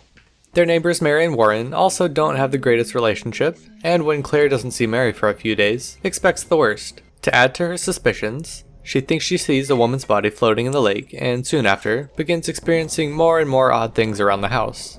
A framed article of Norman falls off the wall, which leads her to find a hidden key in the vent. But whatever presence in the house is pretty polite, even drawing a bath for her. How sweet. They even leave a nice little note on the mirror. What's that say? You know. Well, it's no I know what you did last summer, but I'll take it. The ghosts could also work on their typing skills, as so far all they can type is MEF. Claire is convinced that Mary's haunting her, and confronts Warren about it. But to her surprise, Mary is perfectly alive and well, but just staying with her mother in Providence. On the back of that article of Norman, there's another story, this one detailing the disappearance of a woman named Mary Elizabeth Frank, MEF. She tracks down Mary's mother and goes to visit her. As she's in Mary's bedroom, Claire steals a lock of her hair that she finds, and notices a picture of Mary wearing an odd necklace. Retirement must be really driving her to find new hobbies, as she picks up summoning spirits via some ritual that she reads about. You know, some people take up crocheting, some people conjure spirits, we all have our own things. Seeming to be possessed by Madison, she seduces Norman and speaks in Madison's voice, which is all too familiar for our guy Norman. Claire returns to her normal self when she drops Madison's hair, but the repressed memories have resurfaced. Back when their marriage was particularly bad, Norman had an affair with a girl named Madison. Claire leaves and goes to her friend Jody's house, and she reveals that she saw Norman arguing with a woman at a cafe in the next town over. Claire returns home the next day, only to find Norman unconscious in the tub. But don't worry, it was a silly little accident, not a suicide attempt. He admits that Madison confronted him at home after the affair ended, but says that he didn't kill her. As Claire stands on the dock holding Madison's hair, she is pulled in by an unseen force, and finds the jewelry box that matches the one that Madison had in her picture. Norman pulls Claire out of the water, and the two burn Madison's hair. But Claire's suspicions return, especially when Norman says that he doesn't know of a cafe in Adamant, and when she finds the same necklace and box at a nearby shop, she begins putting pieces together. She unlocks the box with the hidden key from the vent, and she finds Madison's necklace from the picture. Finally, she confronts Norman, who says that he came home one day to find that Madison had taken her own life, and in a state of panic, he pushed her car into the lake with her body inside. He agrees to confess and calls the cops, but in reality, he just called 411. A simple mistake. I mean, look at him. He's getting up there in years. I'm sure you just meant to... Okay, never mind. So Norman uses some halothane to immobilize Claire, admitting that he murdered Madison when she threatened to tell the dean of the school about their affair. Norman puts Claire into the bathtub, attempting to stage her suicide. But as he takes the necklace off of her, her face morphs into Madison's, which freaks him out enough to trip and bonk his head on the sink. Slowly recovering body function, Claire manages to pull the plug before she drowns, and leaves the house, hopping in the truck. Seems like Norman had the same idea, as he hops on and attacks her. This results in them crashing into the lake, and the two continue to struggle even while taking on water. Unbeknownst to them, Madison's car and her body get dislodged in the wreck, and Madison grabs Norman, drowning him as Claire swims to safety. Madison's ghost fades away, and Claire has her peace. That winter, she places a single rose on Madison's grave. Are you sure this is a Virginia ham? Sometimes, the most horrifying things happen in our own minds. I'm gonna admit something here. I'm terrified of Alzheimer's and dementia, and I never want that to happen to me. But if it did happen to me, I certainly wouldn't want some stupid digital media majors to make a documentary about the rapid brain deterioration to play in front of their class as a part of their final. When these students go to the home of Sarah Logan and her mother Deborah, they begin to notice Deborah doing some odd things. But not to worry, as her physician says that it's perfectly normal for aggressive dementia. Yeah, normal. The crew starts to think that she's possessed by something, and I'm inclined to agree. Especially when she starts speaking French, and even more so when she brings up sacrifices. On her old switchboard, line 337 is continuously ringing, which used to belong to physician Henri Desjardins, who mysteriously disappeared in the wake of 4 cannibalistic ritual murders of young girls in the area. Deborah's condition, and her behavior, continue to become so extreme that they have no choice but to hospitalize her for her own safety. As a result of everything happening, Gavin decides to quit the film. Typical digital media majors, quitting when it gets tough.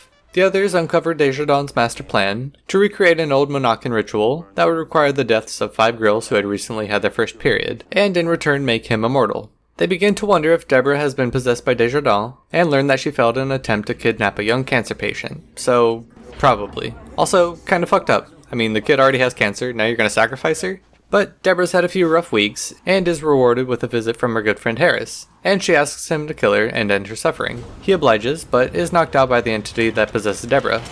Harris tells Sarah that many years ago, Desjardins planned for Deborah to be the 5th and final victim, but Deborah fought back and killed him, burying his body in their yard. The group exhume his remains and try to burn them, to no avail. Hey, remember that kid with cancer that Deborah tried to abduct and ritualistically sacrifice? Should we maybe put some more security around her so that doesn't happen? Oh, it'll be fine? Okay. So Deborah abducts her and takes her deep into the town's mines. They are followed by Sheriff Tweed, but Deborah says ACAB and kills her quickly. Sarah and Mia find Deborah consuming the girl, kinda like how snakes eat their food, but manage to burn Desjardins' remains. Deborah's now no longer possessed and reunites with Sarah. A news report reveals that Deborah was deemed unfit for trial for her crimes, with her health declining even more in the recent months. On a positive note though, Kara's officially beaten her cancer and is celebrating her 10th birthday. As the reporter concludes the story, she looks into the camera and looks at us, leaving us with this ominous smile. It's an unbelievable story with such a happy ending. We're looking for Washington. Yeah. If there's an international horror movie that's an instant classic, great visuals, critically acclaimed, you can bet your bottom dollar that a worse American remake is coming soon after it. That's how we get The Ring from 2002. And look, is it a bad movie? No, not necessarily. Is it worse than the Japanese original? Yes, substantially. But I don't think it's the most egregious example of pointless American remakes, because that's always going to go to the American remake of Wreck, which is literally just shot for shot, just in English. Also starring that one girl from Dexter. But that's a breakdown for another time, as right now we're here for Katie and Becca, who are talking about an urban legend VHS tape that curses whoever watches it to die 7 days later. But that's just some stupid legend, right, Katie? Oh. So, at her funeral, Katie's mother asks her sister Rachel, who's a journalist, to investigate the cursed tape to see if there's any validity in it. Rachel discovers that on the same night, all of Katie's friends died in unexplained ways. She traces their steps back to the Shelter Mountain Inn, where she finds the tape that they all watched. She puts it into the VCR and hits play, being met with some strangely alluring visuals. She then receives a call, a raspy, whispery voice that says... And I always kind of wondered, like, what if you just don't pick up? You just get a voicemail from Samara like, hey, sorry to bother you, just wanted to let you know you've got like 7 days to live. If you have any questions, call me back at... Anyways, realizing that she's now in the crosshairs of the curse, she enlists her ex-boyfriend Noah for help, since he's pretty tech-savvy. And tech-savvy in 2002 is being able to rewind a VHS tape. Maybe if they spent less time trying to play digital media major, and more time watching their kid, maybe he wouldn't have been watching the cursed tape right now. But here we are. And here we are at the home of Anna Morgan, a woman who killed herself after some of her horses drowned off Moesco Island. Rachel finds that Anna had adopted a young girl named Samara, who had the ability to physically etch things onto objects and into people's minds. She used this power to torment her parents and the horses. Meanwhile, Noah goes to the Eola Psychiatric Hospital to look for Anna's records, which leads him to find Samara's file as well. The last note on a case mentions one of the video logs being missing, and that it was last checked out by Richard. Back at the Morgan home, Rachel finds Samara's birth certificate, which shows that she's actually the biological child of Anna and Richard. She also finds the missing video log, where Samara explains her powers. Richard believes that Samara is pure evil and electrocutes himself. Noah and Rachel go into their barn, where the Morgans used to keep Rachel. Behind the wallpaper where she stayed is an image of a large tree, one reminiscent of the one that Rachel saw at the Shelter Mountain Inn. Back at the inn, they find a well under the floorboards, which Rachel ends up falling down. A grade 4 concussion gives her a vision of Anna dumping Samara down the very same well, where she managed to survive for 7 days.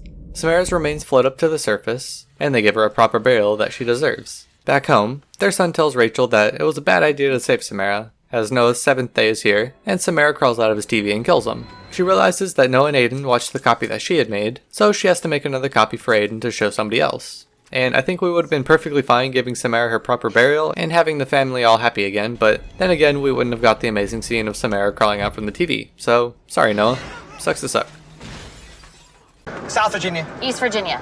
Okay, I was completely torn on West Virginia, as Silent Hill technically takes place there, and I have so much love for that movie, but it's gonna eventually get its own long-form video. Instead, I'm gonna go for my other option, and what screams West Virginia more than Appalachian inbred cannibals? Now, if you told me in 2003 that this film would have spawned 2 sequels, 2 prequels, and 2 reboots, I probably would have believed you. But I would have also assumed that this would be one of the more successful franchises of the 2000s. And it just kinda wasn't. I feel like outside of the horror sphere, nobody really talks about these movies. They aren't the best, but they're still a fun time. You know what's not a fun time? When you go for a hike in the Appalachians and get absolutely eviscerated with your significant other. Especially falling from this cliff, surviving the fall, only to get caught in this barbed wire trap. She's definitely gonna need some medical attention. Well, good news for her, as medical student Chris is driving through the mountains and stops for some directions. Miss Grill here isn't much help, but this map is, and he finds that he can cut through using Bear Mountain Road. However, he runs into another car filled with some students who have broken down. Well, broken down's not entirely truthful. In reality, their tire got shredded by this barbed wire. They go to find some help as Evan and Francine stay behind. But Evan's taken the saying I'll lend you an ear far too seriously, which is a bit too forward for Francine. As she backs away from commitment, she runs into somebody new, someone who's into real kinky stuff. The other group find an old cabin and go inside to try and find a phone to call for help. Instead, they find a bunch of old body parts strewn about and are forced to hide inside the home when the homeowners come back. These goofy guys are Three Finger, Sawtooth, and One Eye, and they've just come back with the 4-piece Francine combo for lunch. Just like your weird uncle after Thanksgiving dinner, they fall asleep, which gives the group a window of opportunity to escape without them noticing, which they squander almost immediately and get chased into the woods. They find a bunch of cars from previous victims and come up with a plan to escape. Okay, step 1. Chris, you get shot in the leg. Okay, good. Girls, you take him to the truck, where you'll find Evan's dead body. Perfect. Alright, Scott, your time to shine, buddy. Bring us home. You're gonna be the distraction for the others, and become target practice for Katniss Everdeen. Ah, amazing job. This is working perfectly. Now that they're in the old watchtower, they radio for help. The inbred foes don't have the right pathfinding coding, so they resort to burning down the tower, leaving our protagonist no choice but to leap onto the trees to escape. Another chase ensues, which inevitably ends in Carly getting decapitated by Three Finger. Chris and Jenny tag team one of the foes, not like that, and hide in the cave. But they missed their skill checks and alerted the killers to their whereabouts, leading to Jesse getting kidnapped and brought back to the cabin. Chris ends up falling down a hill and runs into a police officer. But Sawtooth is ACAB till he dies and shoots the cop through the eye with one of his arrows. Sawtooth has to get back to the cabin for dinner, and Chris decides to carpool. But what's on the menu tonight? Well, for an appetizer, we have fresh pork, and the main course will be Jenny. But just as they finish the first course, Chris sets the cabin ablaze, driving the cannibals out. Hey, Chris buddy, this isn't the drive-thru, you gotta wait your turn.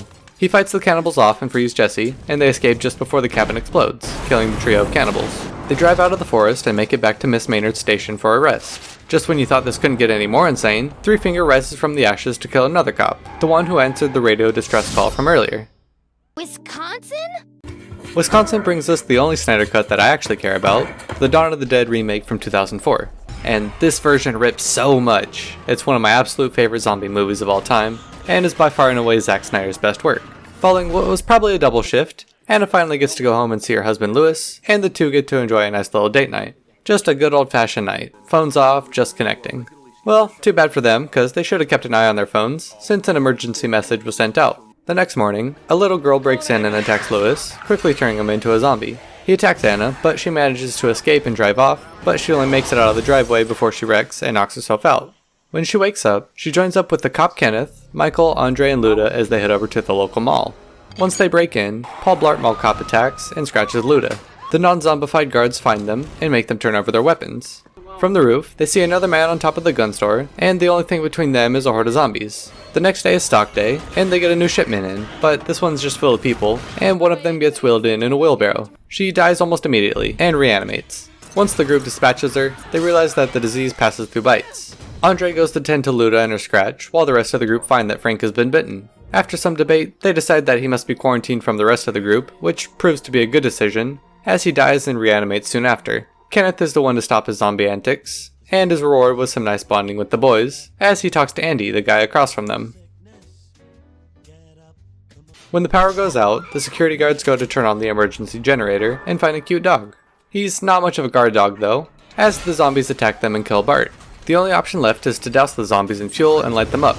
Meanwhile, Luda is tied up and giving birth, with Andre acting as the midwife. Luda successfully delivers, and then dies, as Norma comes into the room. Once Luda turns, Norma kills her, which sets off Andre, and he and Norma have this shootout with the baby right between them.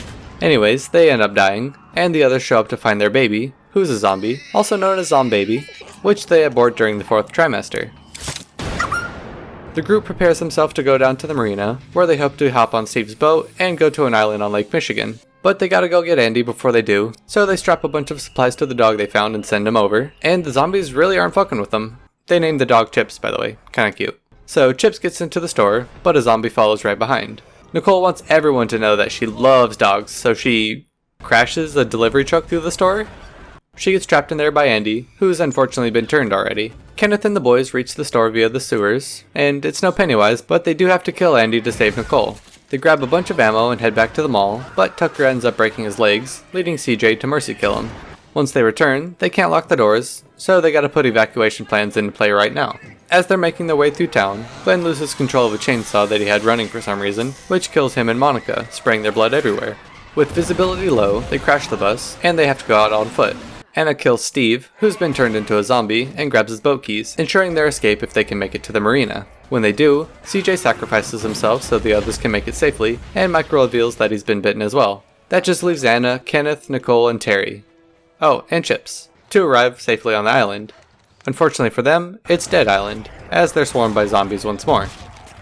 We should talk about Wyoming. That's right, more Steve Zahn, baby, hell yeah. So I'd never seen this one before making this list, and I really enjoyed it. Steve Zahn and Paul Walker are so good in this. It's a goofy and tense movie, and is everything great about 2000s horror. On a cross-country trip, Lewis has to go bail out his older brother Fuller in Salt Lake City. As a reward, Fuller tags along on the trip, and the two head off.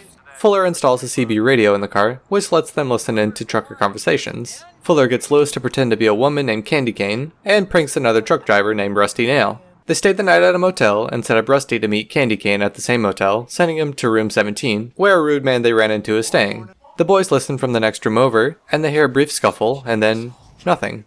The next day, they find out that the police found the man with his lower jaw ripped off, and stricken with guilt, Lewis admits that they played a part in this. Luckily, they're able to get back on the road, and hear Rusty on the CB again, looking for Candy Cane. Lewis comes clean about the whole prank, and Rusty wants an apology. Fuller, taking the responsible older brother role, insults him. Rusty retorts that they should really fix their taillight, a haunting piece of advice. They pull into a station to try and get the sheriff's attention, but flee when they see a truck pull in. They go directly into a dead end and get cornered, but it turns out to be a good Samaritan just returning Lewis's credit card. But the actual Rusty shows up and slowly crushes their car against a tree. Fuller apologizes profusely, and Rusty drives away, saying he was just kidding.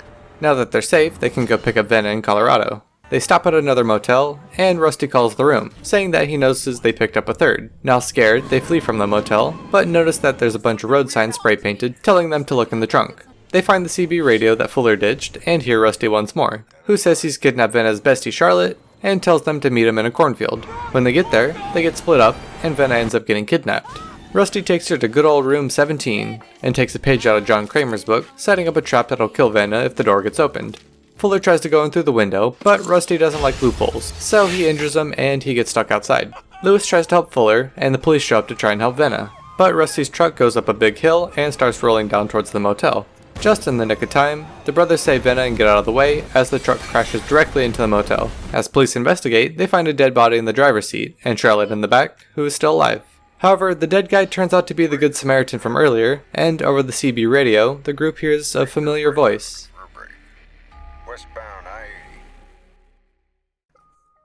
And that's going to conclude the list. If you've made it this far, thank you for watching, and I hope you enjoyed it.